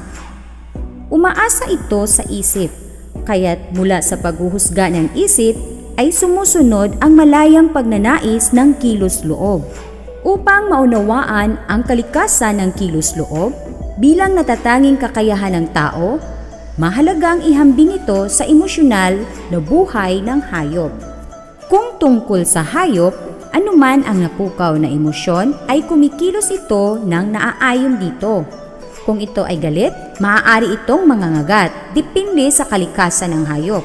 Samantalang sa tao, dahil may kamalayan at may kakayahan itong kumuha ng buod o esensya sa mga bagay na umiiral, maaaring ang emosyon at kilos loob ay magkakaroon ng magkaibang pagkilos. Tayong mga tao ay may kakayahang huminahon muna at pag-isipang maigi kung ang kilos na gagawin natin bilang pagtugon sa ating nararamdaman sa kung anumang emosyong kinakaharap ay naaayon ba sa magkataong kilos. Ibig sabihin, maaari mo pang pag-isipan ng maraming beses kung ang kilos na gagawin ay nakabubuti para sa iyo at para sa kapwa. Ayon nga sa ating great philosopher, we become just by performing just action, temperate by performing temperate action, brave by performing brave action. Naway may natutunan kayo sa ating makabuluhang aral sa araw na ito. Sa puntong ito ay sisimulan na natin ang pagsagot sa gawain. Sabayan niyo ako sa pagbasa sa panuto. Suriin ang iyong sariling kilos at pasya batay sa mga yugto ng makataong kilos at gumawa ng plano upang may tama ang kilos o pasya. Isulat ang iyong sagot sa chart at gawing gabay ang halimbawa sa ibaba. Narito ang halimbawa. Sa sariling kilos at pasya batay sa mga yugto ng makataong kilos, ito ang sitwasyon. Dinala sa paaralan ang cellphone ng kapatid nang hindi nagpapaalam. Sa gagawing plano upang maitama ang kilos o pasya, aminin ang nagawang pagkakamali at sisiguraduhing hihingi ng paumanhin sa kapatid.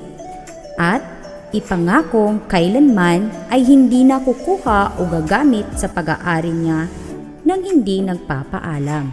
Yun lang sa araw na ito, learners. Simulan na ang pagsagot. Huwag kaligtaang isulat ang iyong pangalan. Hanggang sa muli!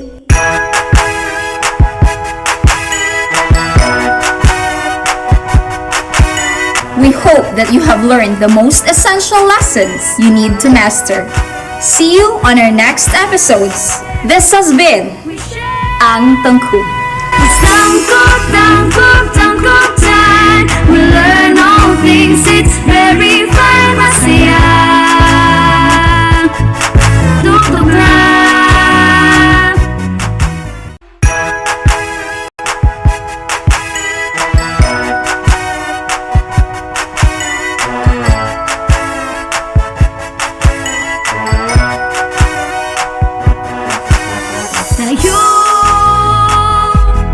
Tayo na. Buksan ang mga radyo, lina at matuto sa mga aral sa mundo. Tayo na. Tumutok na sa TV, mag-aral ng maigi to get the lessons easily. It's tangkub time. We learn all things, it's very fine, masaya.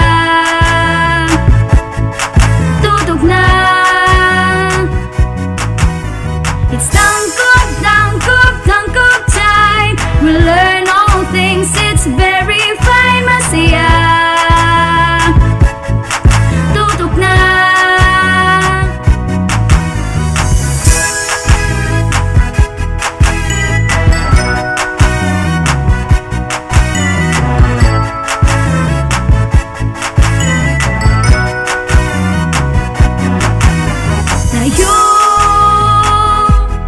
Tayo na.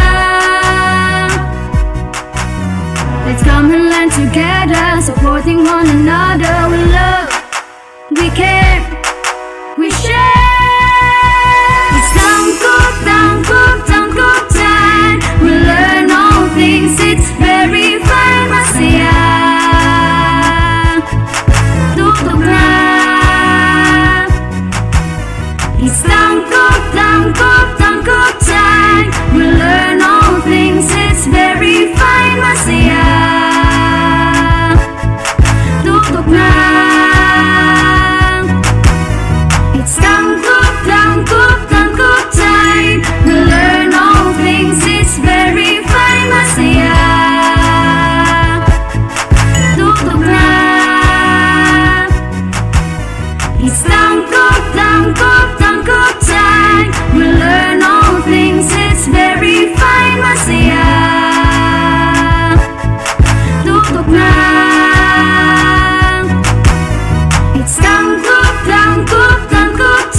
Hello and good afternoon to our junior high school learners. Welcome to our program, the Astral Academy Cyber School, and we are live via DepEd Tayo Tanggol Facebook page. Astral Academy Facebook page. An Astral Academy YouTube channel. I am Teacher Louie from Silangit National High School. And I'm Teacher Brian, ang Teacher Dual sa MAPE. And I am Teacher Tin, ang inyong makakasama sa asignaturang Edukasyon sa Pagpakatao. And we are here again sa inyong paboritong online class araw-araw, ang Astral Academy Cyber School.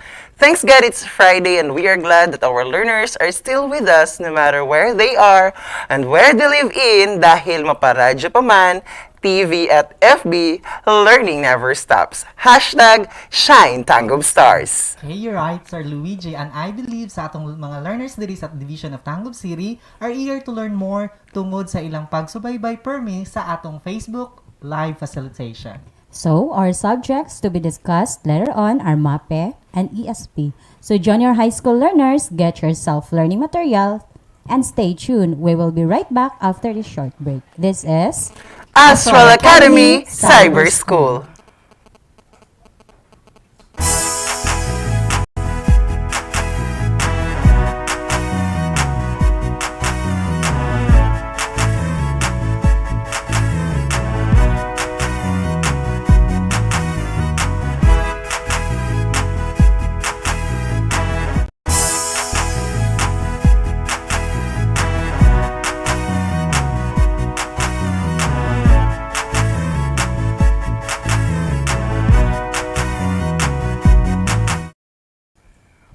And we are back, still here in Astral Academy Cyber School. Okay, so sa itong mga learners dira, ang ikaduhang attendance marker, makita na dira sa inyong screen.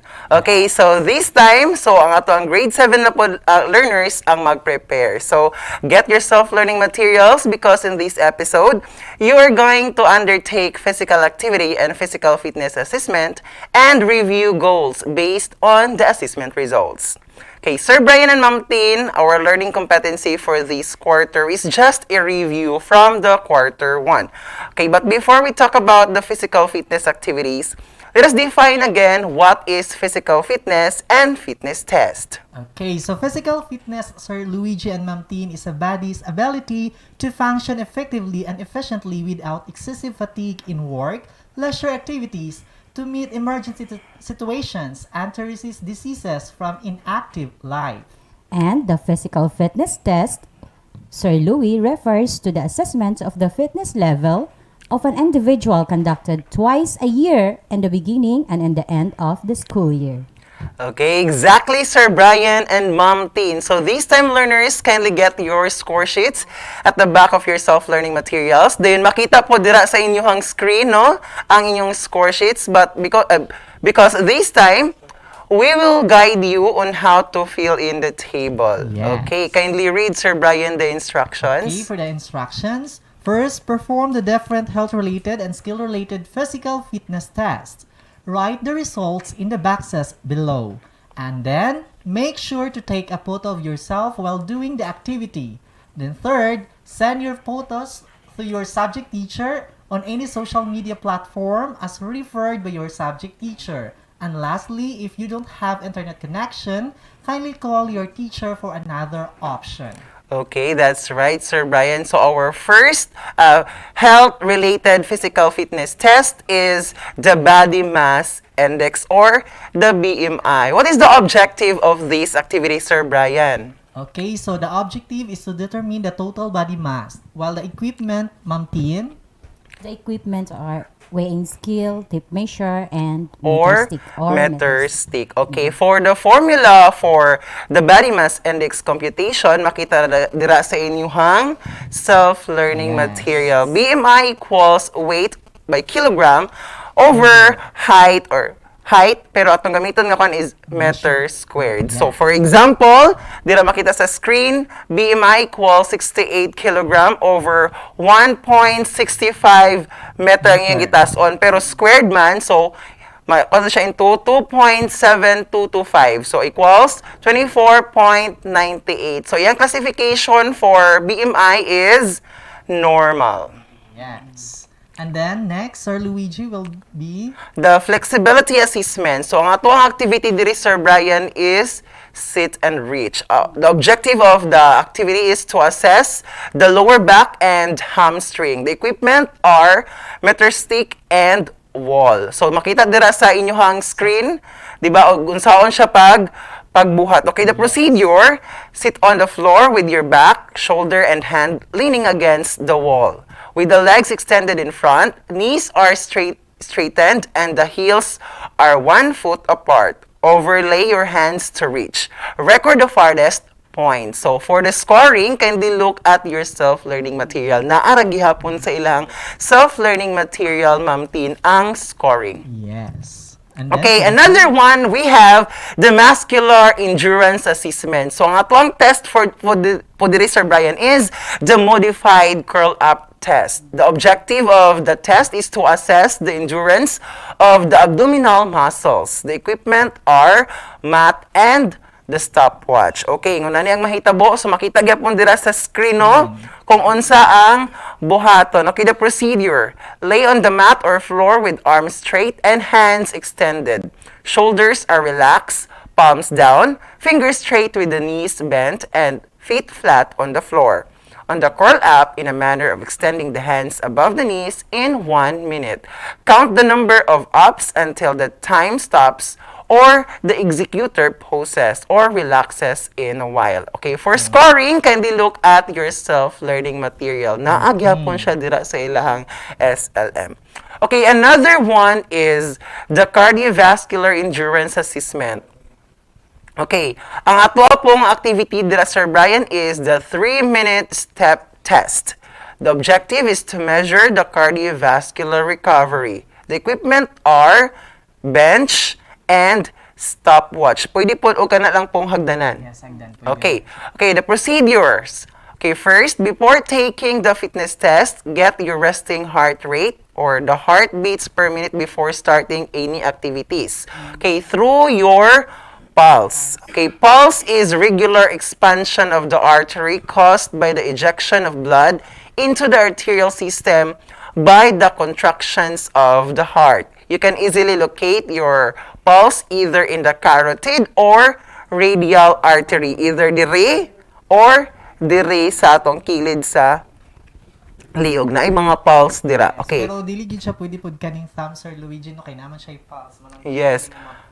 Mo nang kani ang gamiton. Yes, that's right, Sir Brian. Your pulse rate is the number of times the heartbeats per minute. Manang gitawag siya BPM. Okay, start performing the 3-minute step-up test at the correct pace within 3 minutes. After 3 minutes, stop doing the activity and the remaining standing to count your pulse in 15 seconds. Then, multiply it by 4. The result of this is your recovery heart rate or the beats per minute after the quick response or the recovery. To compute your maximum oxygen consumption or VO2 max in the 3-minute step test, okay, for boys, na naman siya exact good, Sir Brian, ang ihatag. For boys and for the girls. Okay, for the boys, VO2 max equals 111.33 minus 0.42 times the recovery heart rate. Okay, for the girls,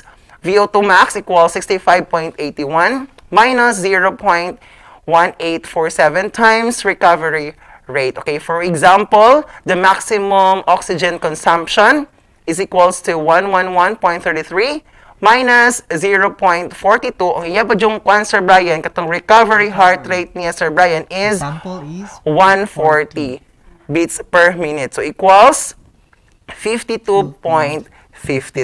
Okay, for the classification of your maximum oxygen consumption for this activity, kindly look at your self-learning material. Actually, Sir Brian, kini siya nga mga activity, Ma'am Tin, is i-review ni siya sa first quarter. So, balik-balik ko na to ni siya nga activity from first quarter to fourth quarter kay naatay monitoring ani may tabo. Okay, another one, we have the skill-related fitness assessment. First activity is for balance, the Stork balance stand test. Okay, what are the procedures, Sir Brian? Okay, so for the procedure, stand on your right leg, bend your left knee, and put it in your right knees. And then, keep standing still, and if you are fall, record the time which you lost your balance, and then do the same procedure to your left leg. Okay, for the scoring for this anigapon Sir Brian nga activities, naagyapon dira sa ilahang Yeah. self-learning material. Okay, another one, we have reaction time, and our activity is roller drop test. Kindly read the procedures, Ma'am Teen. Our procedure is sit properly on a chair and put your arms on the armchair or table. Second, your partner holds a roller and drop it. Third, you must catch the ruler as fast as you can without moving your arms on the armchair or table. And fourth, do it 2 times.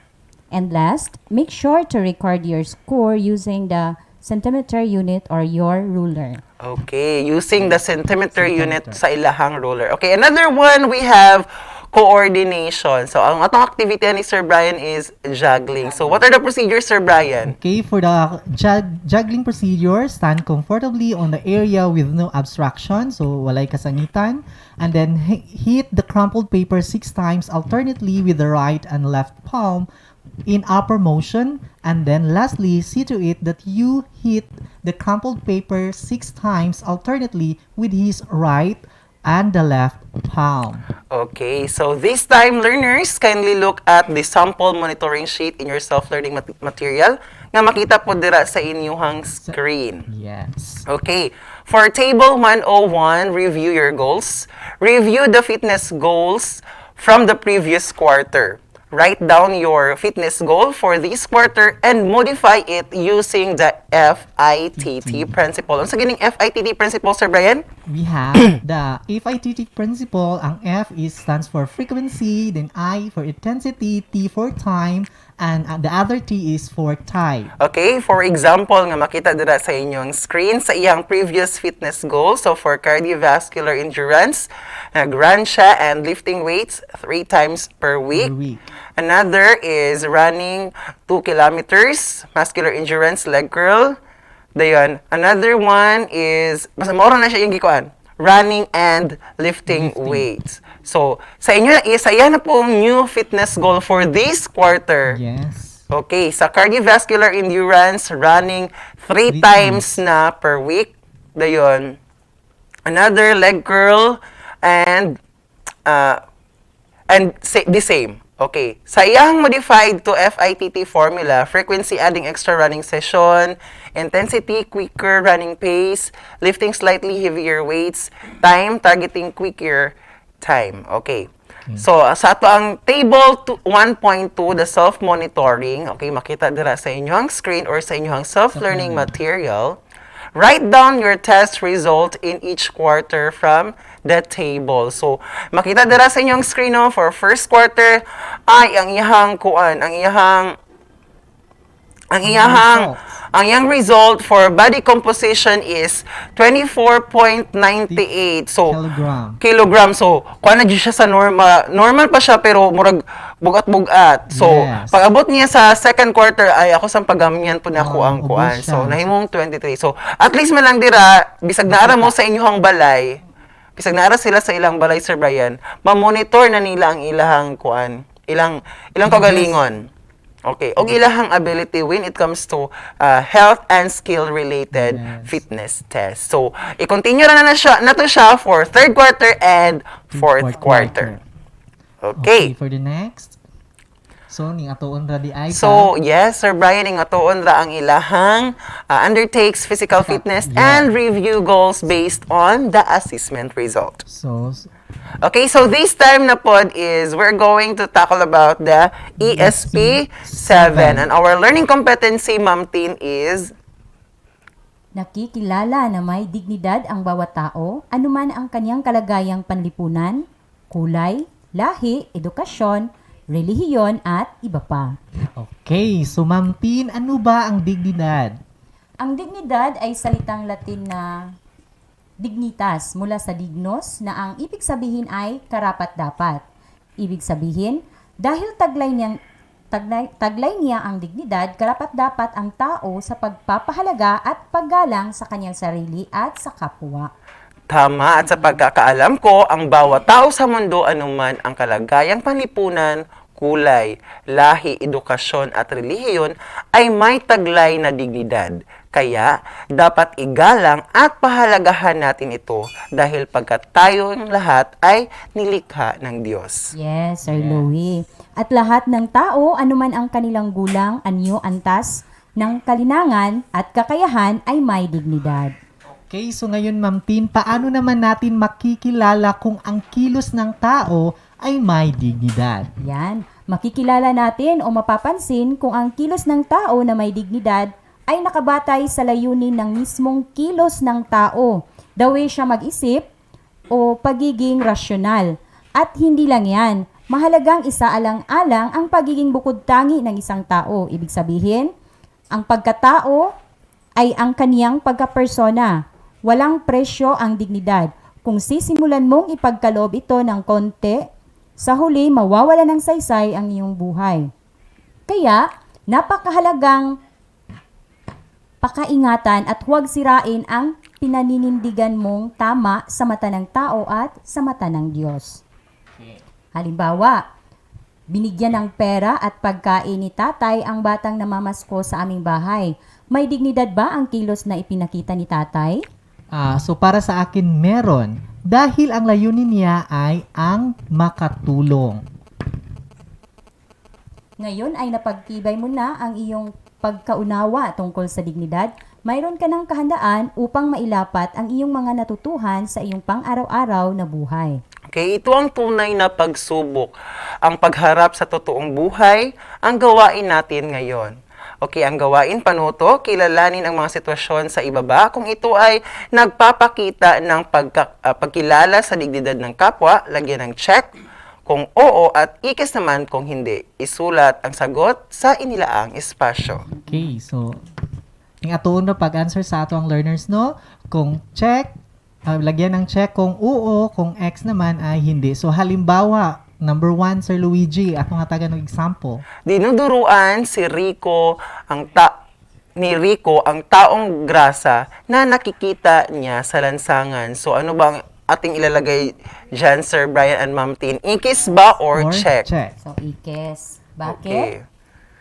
May dignidad ba ang kanyang ginawa? Wala. Kasi Dinuduruan ni Rico. Dinuduraan. Yes. Duraan ni Rico ang Ginawa bata. niya. Okay, stay tuned because we will be right back after a short break. This is Astral Academy Cyber School.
And we are back still here in Astral Academy Cyber School. Okay, so ganina Sir Brian, no? Na discuss ang Physical Education 7 and ESP 7. So this time learners, ang grade 8 na pod ang mag-prepare sa ilahang self-learning material because in this episode, you are going to, Sir Brian? Okay, for the grade 8 PE, undertakes physical activity and physical fitness assessment, conduct physical activity and physical fitness assessment of family, school, and peers, and then set goals based on assessment results and recognize barriers, and lastly, prepare a physical activity program. Okay. Why do we need to undertake physical activity and physical fitness assessment, sir? Okay, bisan pag pandemic, we need to undertake physical activity because it keeps the body strong and healthy and can improve the mental health, especially karon. So makatabang gyud ang physical activity sa atong mental Yes, health. that's right, Sir Brian. Yes, by decreasing symptoms of depression, anxiety, pain, and loneliness. And it can also improve focus sa muta sa atong mga estudyantes, maka-enhance sa school performance, and then ang sleep pod and energy levels. Okay, we also need to undertake physical fitness assessment, Ma'am Teen, because fitness testing is a great way to monitor and assess students' ability. It can also help students understand how healthy they are and learn to set goals to improve our health. What type of activities that grade 8 learners will perform? Okay.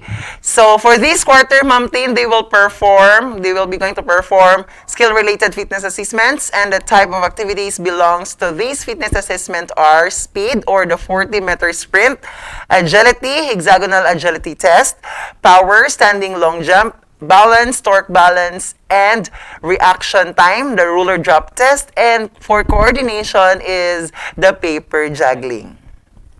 Can you teach and show us, Sir Brian, on how to perform these skill-related activities? Yes, Ma'am Teen. So, si Sir Brian ang mo-perform for this activity, no?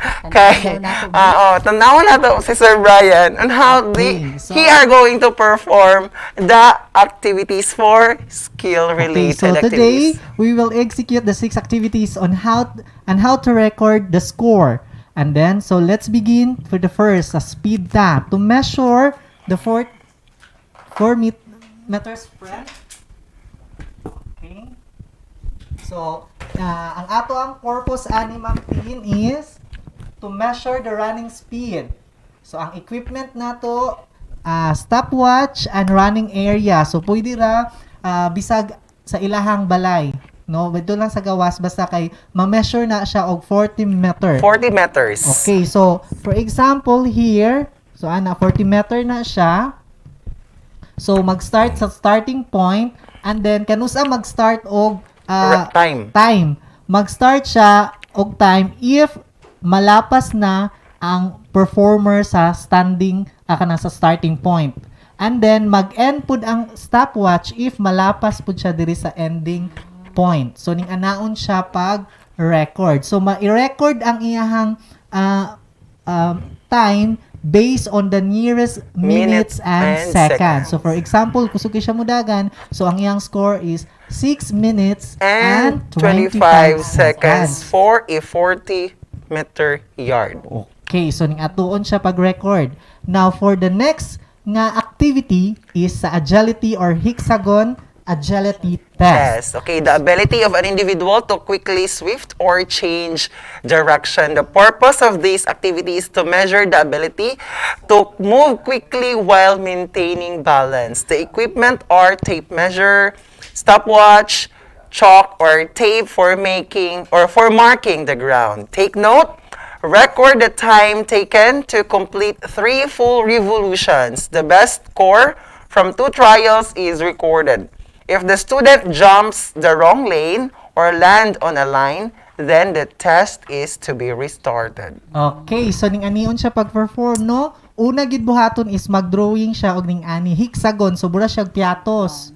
So naay pila ka sides? 1 2 3 4 5 6. And then pag-perform naa sa center ang estudyante dayon mulukso siya or mugawa siya dira sa line. So matud pa sa gisulti ganiya ni Sir Luigi, if makatunob ang estudyante ana nga linya, balik ta. So ma-stop ang cycle. So kapila or pila ka cycle nato buhaton? 3 times nga cycle. So buhaton siya katulo. So kano sa kamong ihap? Sugod dira. Kung diya ka nagsugod, it full turn 1 cycle, then second 3 cycle, and then ato ang i-stopwatch og pila usa siya kapaspason because agility man kung unsa siya ka quick mo change direction. Okay. So ning atuon ra ang atoang activity. Okay, for the third one, we have power. So our activity is the standing long jump, the ability to perform one maximum effort in the shortest possible time. Okay, the purpose of these activities is to measure the explosive strength and power of the leg muscles. The equipment are tape measure accurate to 0.1 centimeters, at least 3 meters long, and placed firmly on the floor. Second, meter stick and the meter stick. Okay, the procedure, Sir Brian. Okay, so ang procedure kay mostly sa mga bata gyud no, ang kalahian gyud sa standing long jump o kanang ang uban man gud kay triple jump or usay ang mudagan ang uban. Oh yes, mudagan daan, Sir Brian, kay para makahunat. Yes, para mahunat. So dili na siya og mudagan gani ka para makahunat. Standing long jump na siya. Pero ang atuang buhaton is kuan naman, standing long jump man siya pero og mudagan triple jump ta siya. So magtindog ra gyud ang atong estudyante, then bawal gyud siya makatunob ana nga line. Gitawag na siya nga line og take off line. Okay, diya na siya. Then after ana mulayat siya para makalayo siya, muhunat siya no, mo down siya muhunat, then iswing ang kamot sa likod, dayon mo jump. So unsaon pagsukod? Pagsukod niya, for example, paglayat sa bata or sa ato ang estudyante, ang sukdon ana, for example, mao ni ang iyang tikod, ang sukdon is ang nearest nga tikod sa take off line. Dili katong pinakalayo. So mao ni ang tikod, kana pud ang tikod. At atong sukdon ang nearest man. So kani nga tikod padulong dira sa take off line. Dili ang pinakalayo nga tikod. So ang uban na bano kay dito gyud siya sa layo kay dako og score. So dili ang nearest sa take off line. Okay. So another one, we have the balance. And our activity is the stork stand test. Okay, the ability to stay in equilibrium in relation to changes in body position. Example for this, for balance, we have the stork balance stand test. The purpose is to assess the ability to balance on the ball of the foot. The equipment are flat, non-slip surface, and stopwatch again. Okay, Sir so Brian. for the stork balance, so ning anion nato no, kay gani ha sa grade 7, gibasa naman po to ni Sir Luigi no ang stork balance. So, Yes. please stand sa Sir Luigi ato ang ikuan i-demonstrate properly. Okay, so if mao niya ang tiil no, ang iyang isa maka-comfortable either right or left. Sir Luigi, mas comfortable siya itindog ang iyang Right. sa right. So ang isa ka nato ang iyang left. Kay comfortable man siya sa right. Okay, since comfortable siya sa right, ang kaning nga tiil ibutang siya sa iyahang knee, diri sa tuhod sa iyahang right. Okay, ning ana. And then magsugod ta og kanang measure if ang iyahang kanang heel sa iyahang right, if mukinto na gani, magsugod ta og measure and then i-up ang kamot. Okay, ning anaon. Kanusa siya ma-stop? Ma-stop ang measurement learner if ang iyang balance katong gikinto niya ma-down, so ma-stop na ang timer. Second, if ang kaning tiil nga ning touch sa right niya nga tuhod mabulag, stop na pod ang time.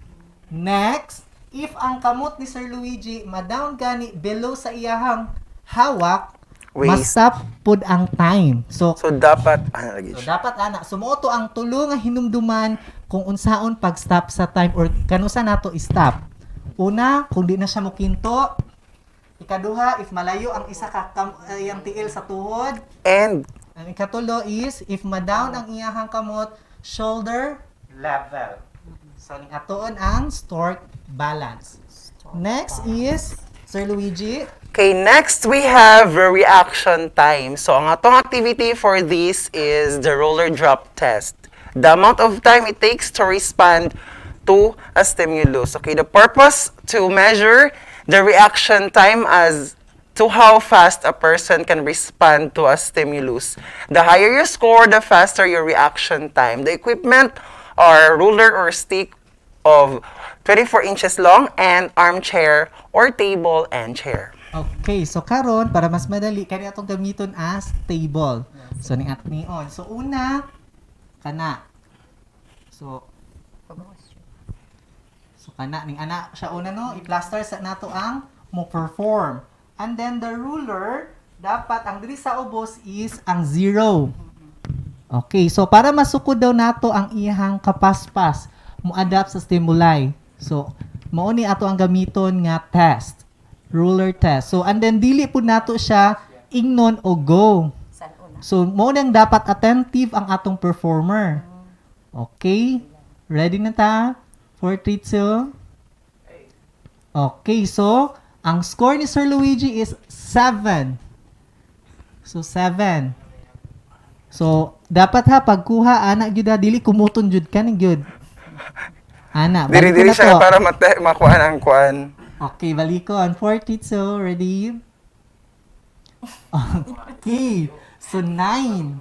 So, ning atoon pag buhat ani nga activity. Next is Another one, we have coordination. And our activity is paper juggling. Is the integration and hand or foot movement. Paper juggling is a physical human skill involving the movement of an object, usually through the air. The purpose of this activity is to measure the coordination of the individual in the performance of motor tasks. The equipment are a piece of crumpled coupon bond or balls.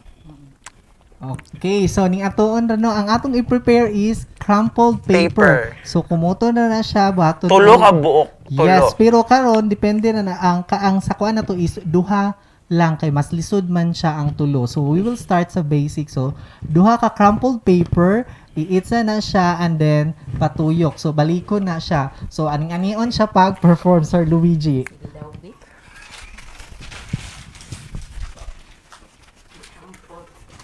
Okay, thank you. Okay, Thank you, Sir Norbel.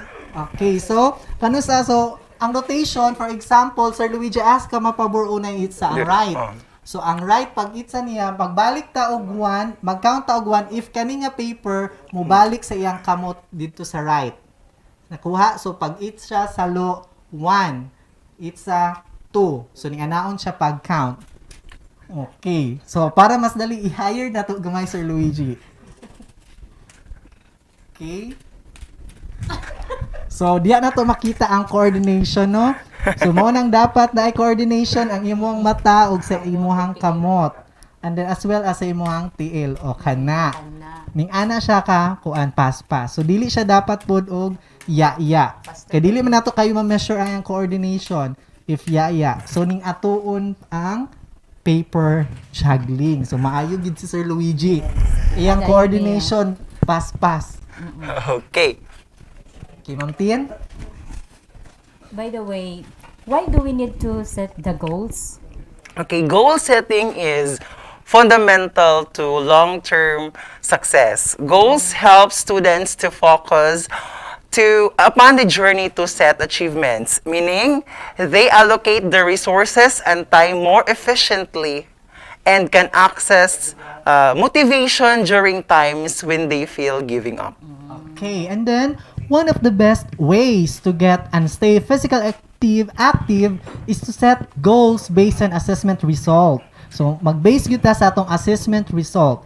And the most effective goals are based on the SMART formula that is, they are goals that is specific, measurable, attainable, realistic, and time-oriented. Okay, for example, specific ta. Kung may ngitag specific, Sir Luigi, unsa gani ni? Who, what, where, and when. Okay, who? Kinsa po nato Kinsa? pa? Yes. Specific yun ta. For example, di ata sa specific, what man, unsa imong buhaton? What? Unsa man tong buhaton nga Yes. activity, Sir Brian? Where? Mahitabo. Yes, And natanahon. when? Kanus siya mahitabo ang atong activity. For Okay, for example? example, walk for 30 minutes per day. 7 days in week. 7 days a week. So ning ana, so na siya specific unsa nga activity niya buhaton ug kapilan niya buhaton sa isa ka week.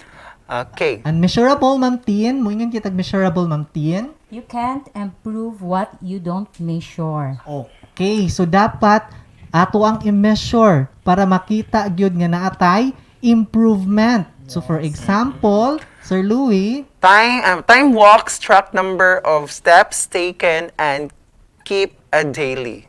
okay, so for example ana katong specific ta, di ba nagbaklay siya, nagwalk. Dito ta sa measurable. Unsa na to pagkuan ang pagsukod nga iya bagyong nabuhat. Pila ka time siya nagbaklay. Pila ka number of track siya ga-baklay. For example, na siya sa ilang balay, nagtuyok-tuyok siya, pila ka number. O one ako sir, okay, for this day, so kuan lang sa steps mga kuan sa 300 steps lang akong buhaton per Yes. day, or sa karong adlaw is kalima lang sa Katuyukan. kalima lang sa kumutuyok sa usa ka kuan sa oval. Yes, para Okay. makita gyud nato nga na-measure gyud nimo, naabot nimo ang imuhang giset nga goals. Okay, next is attainable. Challenging but not impossible. Okay, pinaka-challenging ana kay usahay maputol, di ba 7 days? Yes. 7 days a week nga usahay Then, maputol. Maputol kay tungod sa busy schedule, na yung mga yes. emergency. So para mas lingaw, you should look for a partner, either ang imong igsuon ba kaha para ma-motivate mo nga padayon japon ang inyong Yes, because this time, Sir Brian, naman pwede naman ta maka-bikings, pwede Yes. naman ta maka-walking, o pwede pa ta maka-jogging. Okay, another one, we have realistic, closely connected to the objectives. Mga karon, magpa-lose weight sa ko karon. So, unsa man akong activity nga buhaton. Okay, to start, walk for 10 minutes each day, first thing in the morning. Okay, para realistic yun siya. So Yes. magsugod yun ka sa hinay. So, dili pwede ka mo-jogging din ka, mo-jog din ka paspas. So mag-start ka sa basic para dili maputol mo maginis common mistake sa ato gusto ka magpaniwang dayon mo ato din ka sa gym din pagkahuman kapuyon din ka one day ra. So dapat mag-set gyud ka og goals. Okay, and the last one is time-oriented. A completion date holds you accountable. Okay, so for example, reach of 30 minutes per session by 4 weeks and walk every day after a week. So na time oriented po ta kay busy man pud ta usahay kay especially sa atong mga estudyante karon kay naa po na sila yung mga trabahoon sa balay. So dapat mag-set po ta og pila ka oras nato na buhaton ang atoang activity. So di po nato na irason para di nato mabuhat atoang buhatonon sa mga balay. Okay, so maunay timan-an sa atong mga is to set sa atong goals in making in physical activity. Pero, usahay, naaman jud tay mga babag sa atong pag-exercise, di ba mga sir? Yes, sir. Sir Luigi and Ma'am Tien. Okay, naatay mga barriers to exercise and those are example lack of time sa atong mga estudyante karon kay tungod example ang ilahang lack of time sila kay daghang king buluhaton sa balay. And then sa ato ang mga teacher daghan tag paperworks and then usahay pud sa ato mga estudyante is online games. Mas gi-priority nila ang mga online games. And then next, family obligation for Ma'am Tien, lack pud siya og time sa exercise maybe because family responsibility pud siya, di ba? Unahon pud niya ang usahay ang iya ginang family jud. Mo nang usahay makalimot siya. Okay, now po Sir Brian ning low energy due to disrupted sleep. So, kaning Ako na, low energy. yung kaning mag-exercise, matug na lang. yes kana sakto po Ma'am Tien, stress dayon, being overweight. Okay, low self-confidence and fear of injury. So, how our learners overcome these barriers? Okay, so naamang gining mga barriers sa atong kinabuhi. Wow. Kung yung Sir Brian ay All we need to do is to set our goals. So, bahala pag na mga barriers, challenges sa atong kinabuhi nga Yes. moabot, kailangan i-set gyud nato atong goals para ma-overcome ang atong mga gusto sa ato ang kinabuhi. Yes, Goals that's din. right, Sir Brian. Okay, for these activities, for activity 1, undertake and conduct physical activity and physical fitness assessment. Read and understand the procedure in every activity stated in your self-learning material. Write your scores in every activity on the space provided. Okay, so for example, ganiya reaction time, rural drop test. unsa to yung una score nimo 7? Seven. Luigi, and the next is 9. 9. So nga na isulat nila ang ilang mga score. Okay, for activity 2, we have goal setting. Directions based on the result of your physical fitness assessment. Set a goal to become physically active and healthy. Use the SMART principle in setting your goal. You can refer on the table in your self-learning material. Yes, pareha sa atong gibuhat gani. Okay, for activity 3, blacklist. Directions. Identify some of your personal barriers to exercise. For example, fear of injury. Mahadlok si Sir Brian madagma. Okay, so Sir Brian considered it as a barrier to exercise because from the time he experienced an injury, he's always afraid to participate some of the physical activities. So nana, for example, For example, Sa ikaw Ma'am Tin, ang sa may part. example ni Ma'am Tin nga kaning kuan sa man overwork. sa mga barriers. Ang barriers, mahadlok magkuha kung bilhin. so dira day juga kuan sa imong investment na ni Ma'am Tin. Nga na noon sa uban man gyud para gyud pud sa kuha is kanang fear gyud og injury kay weak man gyud ko og kanang sa bones nga kanang yes mo nang Mahalo Sir Brian mabalik. Yes, mahalo ko mabalik sa una na pud nga dali takigan ko nga dugay gyud kay siya mauli and then So, ang ako ang back is bura siyang nalito. So before ta mo sa mga activities sa Sir Brian, no, so i-identify gyud na to unsa ang mga barriers nga ato possible nga mahitabo para sa ato ang kagalingan. Okay, that's it for the PE8. So this time, we're going to talk about ESP8 and our learning competency, Ma'am Tin. Our learning competency is na isasagawa ang mga angkop na kilos upang mapamahalaan ng wasto ang emosyon.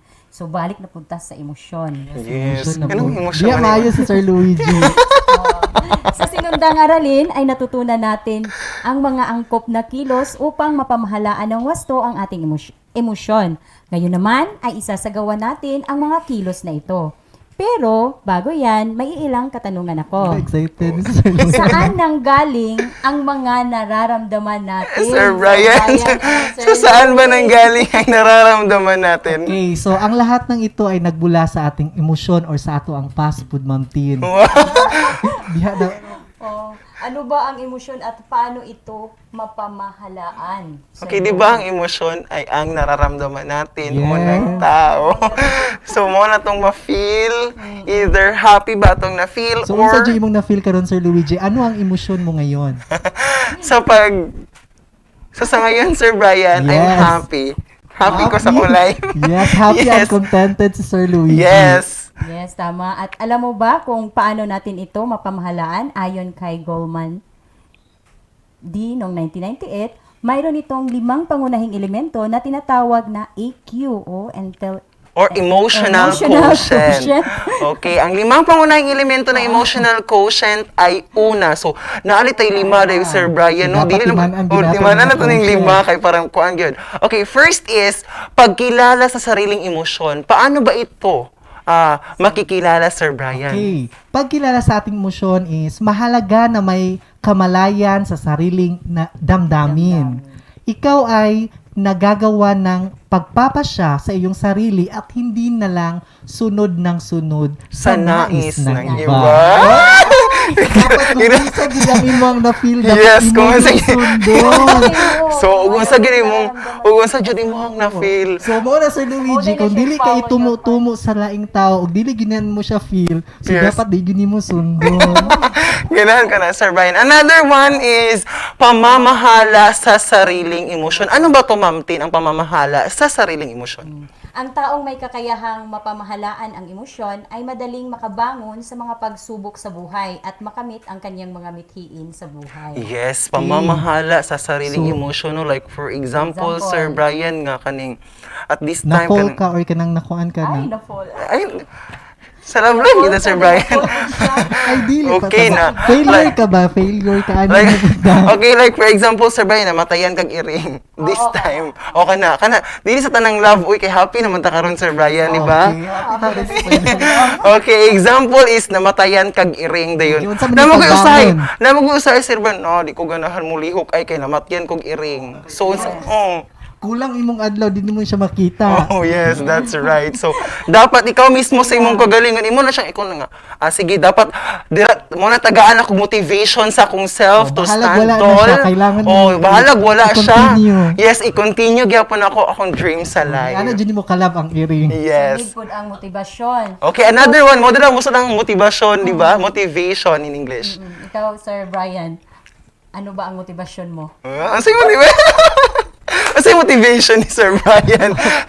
Nga, kung makay Sir Brian, sayo kay mo duty, o, murag, feeling na ko, motivated yung kay si Sir Brian, mo-duty sa'yo. So, unsa kinsay mong motivation? Okay, so kita man gyud tanan, even the bisag pandemic karon, we are motivated to serve our learners. Wow! So motivation ito ang kakayahang magtimpi o magpigil na gawin ang isang bagay na hindi dapat upang matupad ang isang layuning higit na mahalaga para sa ikabubuti ng lahat. Okay, that's right. Dapat motivated jud ka Sir Brian, no? Yes. Kay bati kay sa nga tanang inigmata pa lang ganin mo sa buntag. Dili na ka motivated Dagod na ka, nadala pa gyud nimo sa imong work. Yes, that's right. Okay, another one is pagkilala at pag-unawa sa damdamin ng iba. Sir Brian. Okay, so pagkilala at pag-unawa sa damdamin ng iba. So ito ay kakayahang makadama sa damdamin at pangangailangan ng iba. Ang taong may ganito, kakayahan ay maaari rin siyang sumangguni upang humingi ng tulong sa mga kapamilya at pinagkakatiwalaang kaibigan. Yes, that's right, Sir Brian. No, katong naay problema si Sir Brian sa isa yang love life. So, nag-chat si Sir Brian ako. So, as a friend, So, a friend to talk to. yes, that's right. That's right. If na kay mga kung ano, gipang bati.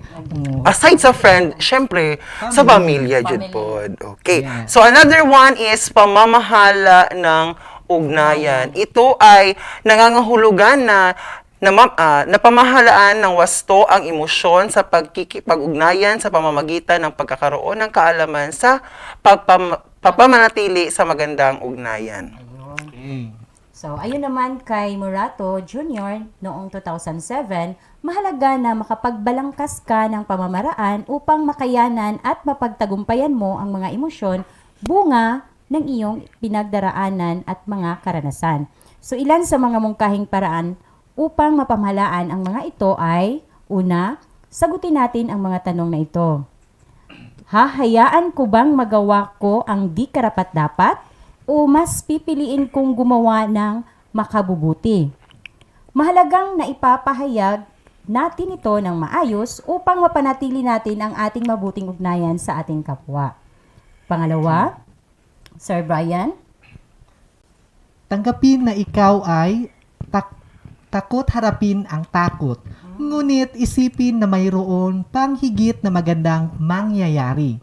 Maging positibo sa pagharap sa hamon ng buhay. Kay pangatlo, isaisip na ang tagumpay ay hindi nasusukat sa yaman, kapangyarihan at pagiging tanyag, kung hindi sa kakayahan na mamuhay ng may pagpapahalaga at dangal. At matutong tanggapin na may hangganan ang lahat ng bagay na mayroon tayo. Tao man o bagay.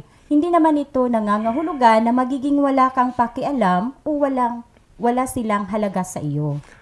At panghuli, sa tuwing ikaw ay nawawala ng pag-asa, isipin na may mga taong maaari mong pagkatiwalaan at mahingan mo ng tulong. Buksan ang isipan at kalooban na kaya mong makamit ang hangarin sa buhay. Yes. So, isang halimbawa sa pamamahala ng emosyon, ito ang sitwasyon, Ma'am Tin. Okay. Ito ang sitwasyon. Nakita mong sinuot ng iyong matalik na kaibigan ang iyong sapatos, Sir Louie, nang hindi nagpapaalam at nang isauli niya ito ay hindi man lang niya nilinisan. Anong normal mong emosyon sa sitwasyong ito? Di ka na, Sir Sir Luigi. Louie. Gikuha din. Wala yun na nanghid. Di ba sakit? Iyo, pag yun sakit. Siyempre, Sir Brian, at first, gid po mo is masuko jud pud ka. Yeah, sakto ginito yung mga feel. At magtampo kasi hindi nagpapaalam, manghiram ng sapatos sa'yo. Kahit kay Paano kaibigan mo, mo di ba? mapamamahalaan ang emosyong galit o tampo? Ano ang gagawin mo? O ano ang magiging action mo sa ginawa niyang yun? Matalik mong kaibigan yun, Yes, Sir Luigi. matalik. Ay, syempre, need po na nga istoryahan, di ba? Kay parang, Soon man best best friend pag-approach gud nimo din. imong best friend. Yes, Nga di- dili po siya Nga, wala dyan na nang di po ma-heart iyang, di po ma-heart Imong iyang pilion. feeling. Pamaagi sa pag-confront. Kung saan yung pag-approach imong matalik na kaibigan. Ano, alis, sagot joke. Bitaw, ingani na siya, Sir Brian, no? So, istoryahon ni mo siya nga, ang iyang gibuhat is, dili mao, kay, dapat mananghid gid siya daan. Yes, ako, Mananghid siya. manangid yun siya, di ba? Kay, even if matalik na kaibigan ni mo siya. What Yes. if ikaw, Sir Brian? Kung Same imo- ra Japon. So dapat yun, sila, yes, hindi parang pa dili hinahabaan. parang dili bitaw makakuan sa mga emotion sa lain kay syempre ikaw tag-iya ka mismo sa sapatos niya. Nakita nimo niya giuli pag gid wala pag gid hugasi or wala pag gid hinlo so masuk ko jud buga na So, ma'am. bahalag masakitan ka basta kay dili po ka nana magpakasakit sa iya kay imo man siyang friend, di ba, Sir Luigi? Yes, that's right. So ikaw naman, Sir Brian, no? Okay, mo naman tayo Sir Brian, no? Yes. Okay. Okay, naway tatatak sa iyong puso't isipan ang napakamabuluhang aral natin sa araw na ito at ng iyong maisa sa buhay. Sa puntong ito, ang gagawin mo ay, una, magbalik tanaw ka ngayon. Isipin ang mga emosyon na madalas mong maramdaman na nagdudulot ng hindi magandang epekto sa iyo at sa iba. Daghan kini silang masulat mo. Yes. Kayo ni Yes, Sir Luigi, ready mo answer. Okay, pangalawa, isulat ang mga ito sa loob ng bawat bahagi ng bilog. Pangatlo, Sa bawat kahon, magtukoy ng mga maimumong kahimong paraan upang mapamahalaan mo ito kapag muling maramdaman. Maaaring higit sa dalawang pamaraan ang ibabahagi mo. pang-apat, gawing batayan ang graphic organizer na makikita sa ibabang bahagi ng iyong SLM. So may halimbawa dyan, galit na emosyon. So ang gagawin niya ay mag-relax muna tulad ng pag-ehersisyo. No, so Sir Brian, Wow, huwag na kay gamit ito kasuko, na Sir Brian. nakatunan sa Mao nang hilig mag-exercise si Sir Luigi. Mag-exercise na kung sugod ron bahala. Yes. Para daw mawala ang iyang kalagot tungod sa sapatos, mag-exercise si Exercise na Luigi. Yes, that's right, Sir Brian. Kay aside sa makuan po imuhang physical health, syempre, una-una po to, ato ang mental health. Yes. Para ma-engage na gyud siya sa magpalamig muna ng ulo upang hindi na lumala ang alitan. So, Yes, imbes that's na right. masuko ka, imo siyang kasabaan, mag-tea na lang mo. Yes. Okay, stay tuned because we will be right back after a short break. This is Astral Academy Cyber School.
And we're back, still here in Astral Academy Cyber School. So hello grade 9 learners, get yourself learning materials because in this episode, you're going to undertake physical activity and physical fitness assessment and execute the skills involved in the dance.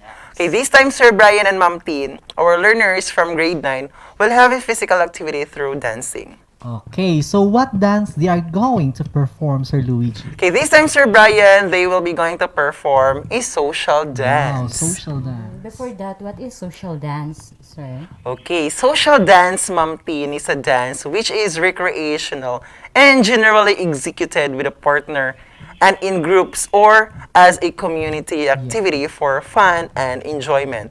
Social dances and dance mixers are dances. Sometimes it does not require a partner, but actually some people in an institution or community. Okay, so what social dance they are going to perform today, Sir Luigi? Okay, they're going to perform the cha-cha-cha. Are you familiar with that, Sir Yes. Brian? What is cha-cha, sir? Okay, cha-cha-cha is one of the most Latin dances at dance competitions. It is a lively and fun dance that really gets you dancing on the floor. This dance requires small steps and lots of hip motion. Okay, yes. step pattern are step, step, step, close step. The counting is 1, 2, 3, 4, and 1, or 1, 2, 3, cha-cha, or slow, slow, slow, quick, quick. 2. First 3 counts, full beat, and the last 2 counts, half beat, following the 4/4 time signature. To learn more about this dance, kindly look at this video. The 4 basic steps of cha-cha-cha. The forward and backward step. For the forward step, step forward your right foot, followed by your left foot, and then your right foot. For the backward step, step backward with your left foot, followed by your right foot, and then your left foot. Do it again. Step forward with your right foot, your left foot, and then your right foot. Step backward with your left foot, right foot, and then your left foot. The side step. Side step to the right with your right foot. Move your left foot to your right foot, then side step to the right with your right foot. Side step to the left with your left foot, move your right foot to your left foot, then side step to the left with your left foot. Do it again. Side step to the right, close, and then side. Side step to the left, close, and then side.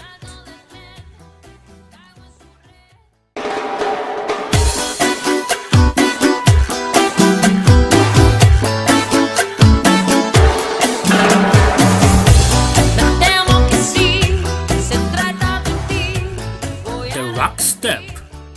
Step your right foot behind your left foot, weight on your right, weight on your left, rock step backward, rock step forward, rock step backward, rock step forward, weight on your right foot, weight on your left foot, rock step backward.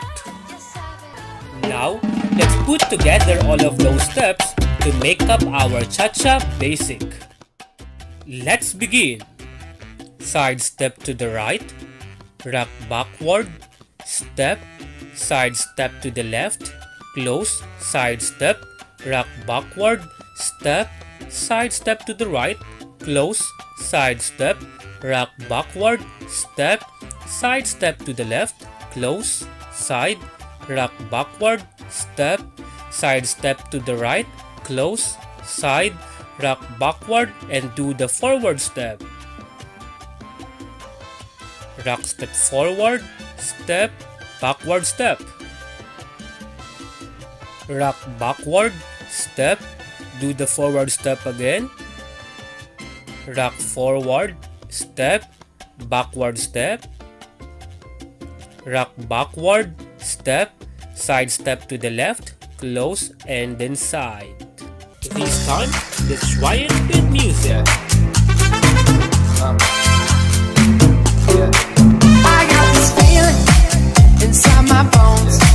It goes electric, baby, when I turn it on.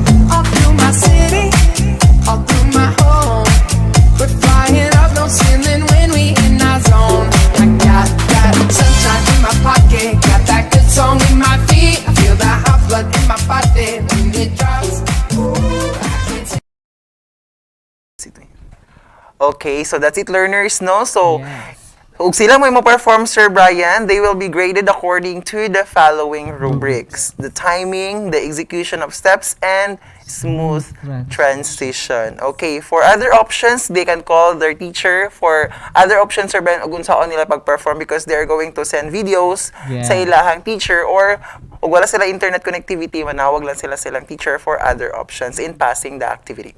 Okay, this time, Sir Brian, let us talk about ESP9, and our learning competency is Napapatunayan na sa pamamagitan ng paggawa na kapag papamalas ang tao ng mga pagpapahalaga na makatutulong upang patuloy na maiangat bunga ng kanyang paglilingkod, ang antas kultural at moral ng lipunan at makamit niya ang kaganapan ng kanyang pagkatao. Okay, so bago yan, Ma'am Tin, sariwain muna natin kung ano ba ang paggawa. Mabuti yan, Sir Bri. Ang paggawa ay ang mga simpleng pagkilos upang gawin ang isang gawain. Maaaring tumutukoy sa mga sumusunod: trabaho, empleyo, pinagkakakitaan o negosyo, gawain, pinagkakaabalahan, akda, obra, at iba pa na may kinalaman sa iyong pagkilos. So, paano ba maipamamalas o mapapatunayan ng tao ang mga pagpapahalaga ng paggawa upang patuloy na maiangat ang antas kultural at moral ng lipunan na daan upang makamit ang kaganapan ng kanyang pagkatao? Yun, upang makamit ang kaganapan ng pagkatao, sa pamamagitan ng iyong paggawa, napapatunayan ang pag-iral ng tao, ang pagiging bahagi ng isang komunidad, ang gumawa hindi lamang para sa sariling pag-unlad o kapakanan, kundi para rin sa kaniyang kapwa. Kailangang ibigay ng tao ang lahat ng kaniyang makakaya sa paggawa upang kaniyang matamasa ang bunga ng kaniyang pinagpaguran. Nakalulungkot na may mga taong tinitingnan ang paggawa bilang tunguhin o goal, at hindi daan o means sa pagkamit ng tunguhin. Inakala ng marami na ito na ang kaganapan ng kanilang pagkatao. Ngunit, sa maraming mga pagkakataon, nahihinuhan ng tao na kahit gaano kalayo na ang kanyang narating, kahit gaano yaman na ang kanyang naipon, o kahit gaano nakataas ang paggalang ng ibang tao sa kanya dahil sa kanyang mga nakamit, ay hindi pa rin makakamit ng tao ang tunay na kaligayahan na siyang pinakahuling tunguhin ng tao. Sir Brian? So, kailangan maging malinaw na ang pagbibigay ng iyong lahat ng panahon at pagod sa paggawa ay hindi dapat magwawaglit sa pag-aalay nito para sa kapurihan ng Diyos. Ang tunay na halaga ng tao ay nakabatay sa kung paano niya pinagsisikapang hubugin ang pagkatao tungo sa kabutihan. Yes, halimbawa, ang iyong magulang, ang ginagawa nila ay manilbihan o nagtatrabaho sila upang matustusan ang iyong pangangailangan at pag-aaral nang sa gayon ay maging produktibo ka rin sa iyong mga ginagawa sa hinaharap o future. Hindi lamang para sa sarili o sa pamilya, kundi pati na rin sa kapwa. Okay, so tama ka, Ma'am Tin. Isa na namang napakamagandang paalala at aral ang ating natutunan sa araw na ito. Ngayon, ang gagawin mo lamang ay, Sir Luigi, Okay, panuto, magbigay ng patunay na sa pamamagitan ng paggawa, nakapagpapamalas ang tao ng mga pagpapahalaga na makatutulong upang patuloy na maiangat bunga ng kanyang paglilingkod, ang antas kultural at moral ng lipunan at makamit niya ang kaganapan ng kanyang pagkatao. Itala ang mga karanasan sa paggawa ng mga tao na makatulong upang maiangat ang kultural at moral na antas ng lipunan. Gawing gabay ang halimbawa sa inyong self-learning material. So, may halimbawa tayong makikita sa ating self-learning material. Ano ito, Sir Brian? Sino? Okay, si Norman King, ang kauna-unang nakapagtapos na AITA sa UP. Ano ang kanyang nagawa? nagsikap makatapos ng pag-aaral sa kabila ng mga balakid. At ang resulta, nagsilbing inspirasyon upang makilala ang kanilang tribo. So dahil dito, nabigyang pag-asa ang mga kabataan sa kanilang lugar na sa pamamagitan ng matyagang pag-aaral ay maaaring maitaguyod ang sarili at makatulong sa kanilang lipunan. Okay. Okay, stay tuned because we will be right back after a short break. This is Astral Academy Cyber School.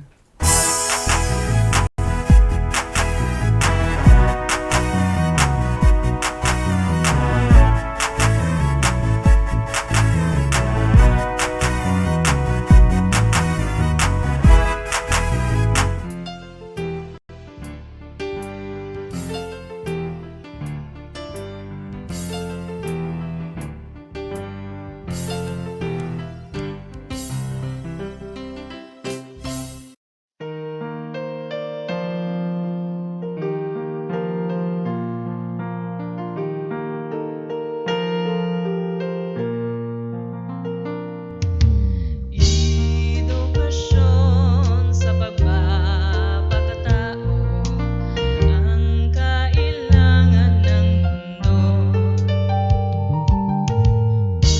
upang matutong pakikipagkapwa-tao, mabuti ang loob at maginoo.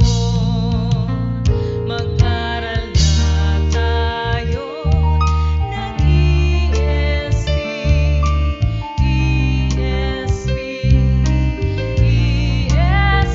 mag-aral na tayo ng ESP.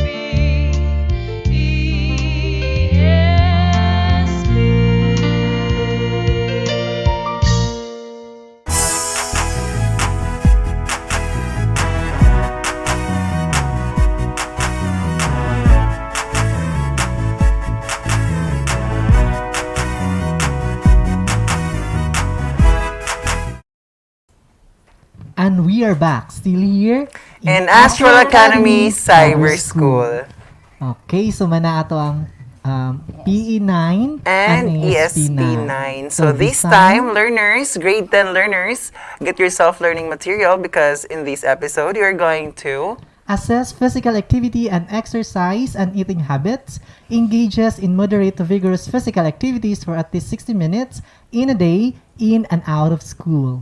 Why is it important to assess our physical activities, exercise, and eating habits? Okay, so Ma'am Tin, for us to be aware on the progress of our physical activities, results, and for us to be aware that consuming healthy foods and beverages, along with getting regular physical exercise, may help you reach and maintain a weight that suits you.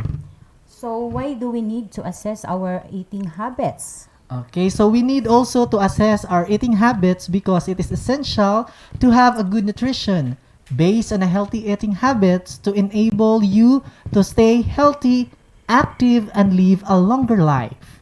Okay, in short, Sir Brian and Ma'am Tin, the nutrition you put in your body can help you avoid certain diseases that then can put your life at risk and cause your health to deteriorate. So, eating smart and being active have similar effects of our health. Yes, Ma'am Tin. And these effects on our health include reduce the risk of chronic disease, high blood pressure, stroke, and some cancers that associate disabilities, prevent weight gain, and promote weight loss. That's right, Sir Brian. Now, what are the moderate to vigorous physical activities that our grade 10 learners will perform? Okay, so for the grade 10 learners, they can perform any physical activities that will suit to their abilities and capabilities, Ma'am Tin. And then, ug unsa po'y available nga materials nga nasa ilaha. Yes, kaya itong mga learners, Sir Brian, sa grade 10, no, so mga dagko-dagko na ginig mga lawas. So, kung sa mga available dira nga kuan sa ilang place, so pwede, or like for example, mato sila sa gym, so pwede na sila makabuhat. Okay, so for as long as they can sustain it from moderate to vigorous, like for example, sa jogging activity, kay grade 10 naman sila, because they can maka-perform both male and female only. And then so far, the activities nga sa ato ang grade 10 learners, just they can follow the given task nga naa na sa ilahang SLM, naa na diya ang procedure, then how to score, the same rapod sa grade 8 learners ganihan. Makita rapod ang scoring system. Okay, so this time, Sir Brian and Ma'am Tin, we're going to discuss on ESP 10, and our learning competency is Ito ang ating learning competency. Nakapagsusuri ng sariling kilos at pasya batay sa mga yugto ng makataong kilos at nakagagawa ng plano upang maitama ang kilos o pasya. Okay, so before that, Ma'am Tin, balikan muna natin kung ano ang makataong kilos. Oo, ang makataong kilos ay kilos na isinagawa ng tao ng may kaalaman, malaya at kusang ginagawa. So ano naman ang mga yugto ng makataong kilos, Ma'am Tin? So, ayon kay Santo Tomas de Aquino, ang mga yugto ng makataong kilos ay ang una, pagkaunawa sa layunin. Halimbawa, matagal na siyang nagnanais na magkaroon ng cellphone upang magamit sa pag-aaral. Pangalawa is nais ng layunin. So nag-isip ng paraan kung paano makabibili o paraan para makahanap ng pera na pambili nito. At ang pangatlo, paghuhusga sa nais na makamtan. So huhusgahan mo kung paano mo makamtan yung ninanais mo. So ito ay nais ng kanyang kalooban sapagkat hirap siya sa pag-contact sa kanyang guro at mga kaklase kung mayroon siyang katanungan tungkol sa gawain na nasa kanilang SLMs. At pang-apat, intensyon ng layunin para mapagaan ang kanyang pagsagot sa SLM. So, yun ang kanyang intensyon. Panlima, masusing pagsusuri ng paraan. So, ito, mayroon siyang pera na galing sa kanyang mga magulang para pambayad sa kanyang tuition fee. Pwede ring mag-isip siya ng ilang alternatibo tulad ng paghihiram ng pera sa mga kaibigan o kaya ay maghahanap ng temporary na trabaho tuwing weekends o walang pasok para makapag-ipon na pambili. O di kaya naman ay mangupit na lang sa ATM ni nanay o tatay para madaling makabili o yung nag-ano sa'yo ng ATM na may trust sa'yo na pinadala sa'yo ang ATM. Lula mo ba? So, pang-anim, paghuhusga sa paraan. Ngayon, huhusgaan ang paraan kung ano ang pinakamabuting gawin. At pang-pito, praktikal na paghuhusga sa pinili. So, dito tayo mag-ano sa ating desisyon. Ang isip ay kasulukuyang pumipili sa pinakamabuting paraan. At pang-walo, pagpili. Dito na pumapasok ang malayang pagpapasya. At pang-siyam, utos. Matapos niya itong bilhin ay ginamit na niya ito agad. Pang-sampo, paggamit. Ngayon, naunawaan niya kung angkop ba ang kanyang ginawang kilos. Pang-11, pang-kaisipang kakayahan ng layunin. Ngayon ay ikatutuwa niya ang pagtamo ng kanyang cellphone. At panghuli, bunga, resulta ng kanyang pinili. So ito ngayon, tatanungin kita, Sir Louie, kung ikaw ang nasa sitwasyon, alin doon ang pipiliin mong paraan? Gagamitin muna ang pang-tuition, manghiram sa kaibigan, maghanap ng pagkakakitaan o mangupit sa ATM. Okay. Para sa akin, Ma'am Tin, pipiliin kong hahanap ng mapagkakitaan. Wow. Ikaw naman, Sir Bri. Manghiram sa kaibigan. Nandiyan naman si Sir Luigi, di ba? Wala naman akong kaibigan. Hiramin niya kakitaan mo, Sir Louie. Paano yan? So, hindi nyo ba pagsisisihan ang desisyong ito kung sakaling mararamdaman mo na ang kalalabasan ng iyong piniling paraan? Ikaw, Sir Louie, matagal-tagal mo mabili yung cellphone. Matapos na siguro yung first quarter. Hindi ka matagalan pa bago makabili ng cellphone kung maghahanap ka ng mapagkakitaan. Yes. So, ako mangulos naman ko sa akong friend. Unya ako ang friend bud kay Ma'am. Makasalo ka doon nung ka cellphone. Dili, Ma'am Tin, ang friend kay nangitag kuan trabaho. Yung best friend mangulos sa iyang nakita nga kwarta.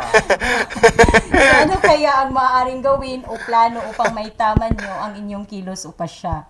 Ikaw, Sir Brian, hindi pa siya nakabili ng cellphone tapos hihiramin mo na yung pasya. Okay, maghanap na lang mga alternative. kaysa sa cellphone. So maybe mo ato na lang gid siya Sa mga friend niya nga na cellphone Yes, para o maka-answer og silingan ba mga ka? gawain or mga silingan. Ano raman na? para makakontak pud siya og naa ba siya or Yes. symbol. Or Basta else case mo sila sa mga problem. internet shop kay tag 5 pesos na 1 hour or something like that. So, Okay. ayos. So, isa na namang napakabuluhang aral ang ating natutunan sa linggong ito. Ngayon ay Okay. susuriin mo ang iyong sariling kilos at pasya batay sa mga yugto ng makataong kilos at gumawa ng plano upang maitama ang kilos o pasya. Isulat ang iyong sagot sa chart at gawing gabay ang halimbawa sa ibaba. Okay, mayroon tayong halimbawa. Ano ito? Dinala sa paaralan ang cellphone ng kapatid nang hindi nagpapaalam. Sir Luigi, Kay aminin ang nagawa ang pagkakamali at sigurong hihingi ng paumanhin sa kapatid at ipapangakong kailanman ay hindi nakukuha o gagamit sa pag-aari niya nang hindi nagpapaalam. so ning atuon no. Okay. So ning atuon na sa pag-answer sa ato ang mga learners no. Yes, Kung that's saan right, na- Sir Brian. So, sa atong mga learners dira nga who are still watching, so ang ikatulong attendance marker makita na gyud dira sa inyong screen. Okay, this time, Sir Brian, it's time na gyud nga magpasalamat sa mga tao behind this Astral Academy. Okay, first is the executive producer, headed by Sir Gasepi, the production team, nga headed by Sir Lay and Sir Alden, and of course, sa itong mga learners nga always nagsubaybay perme sa ato ang FB Live from Monday to Friday. This has been Luigi Telaron from Silangit National High School. This has been Brian Cahigas of Sumirap National High School. And this has been Christine Esmonternel from Kanyangan National High School. This is Astral Academy Cyber School.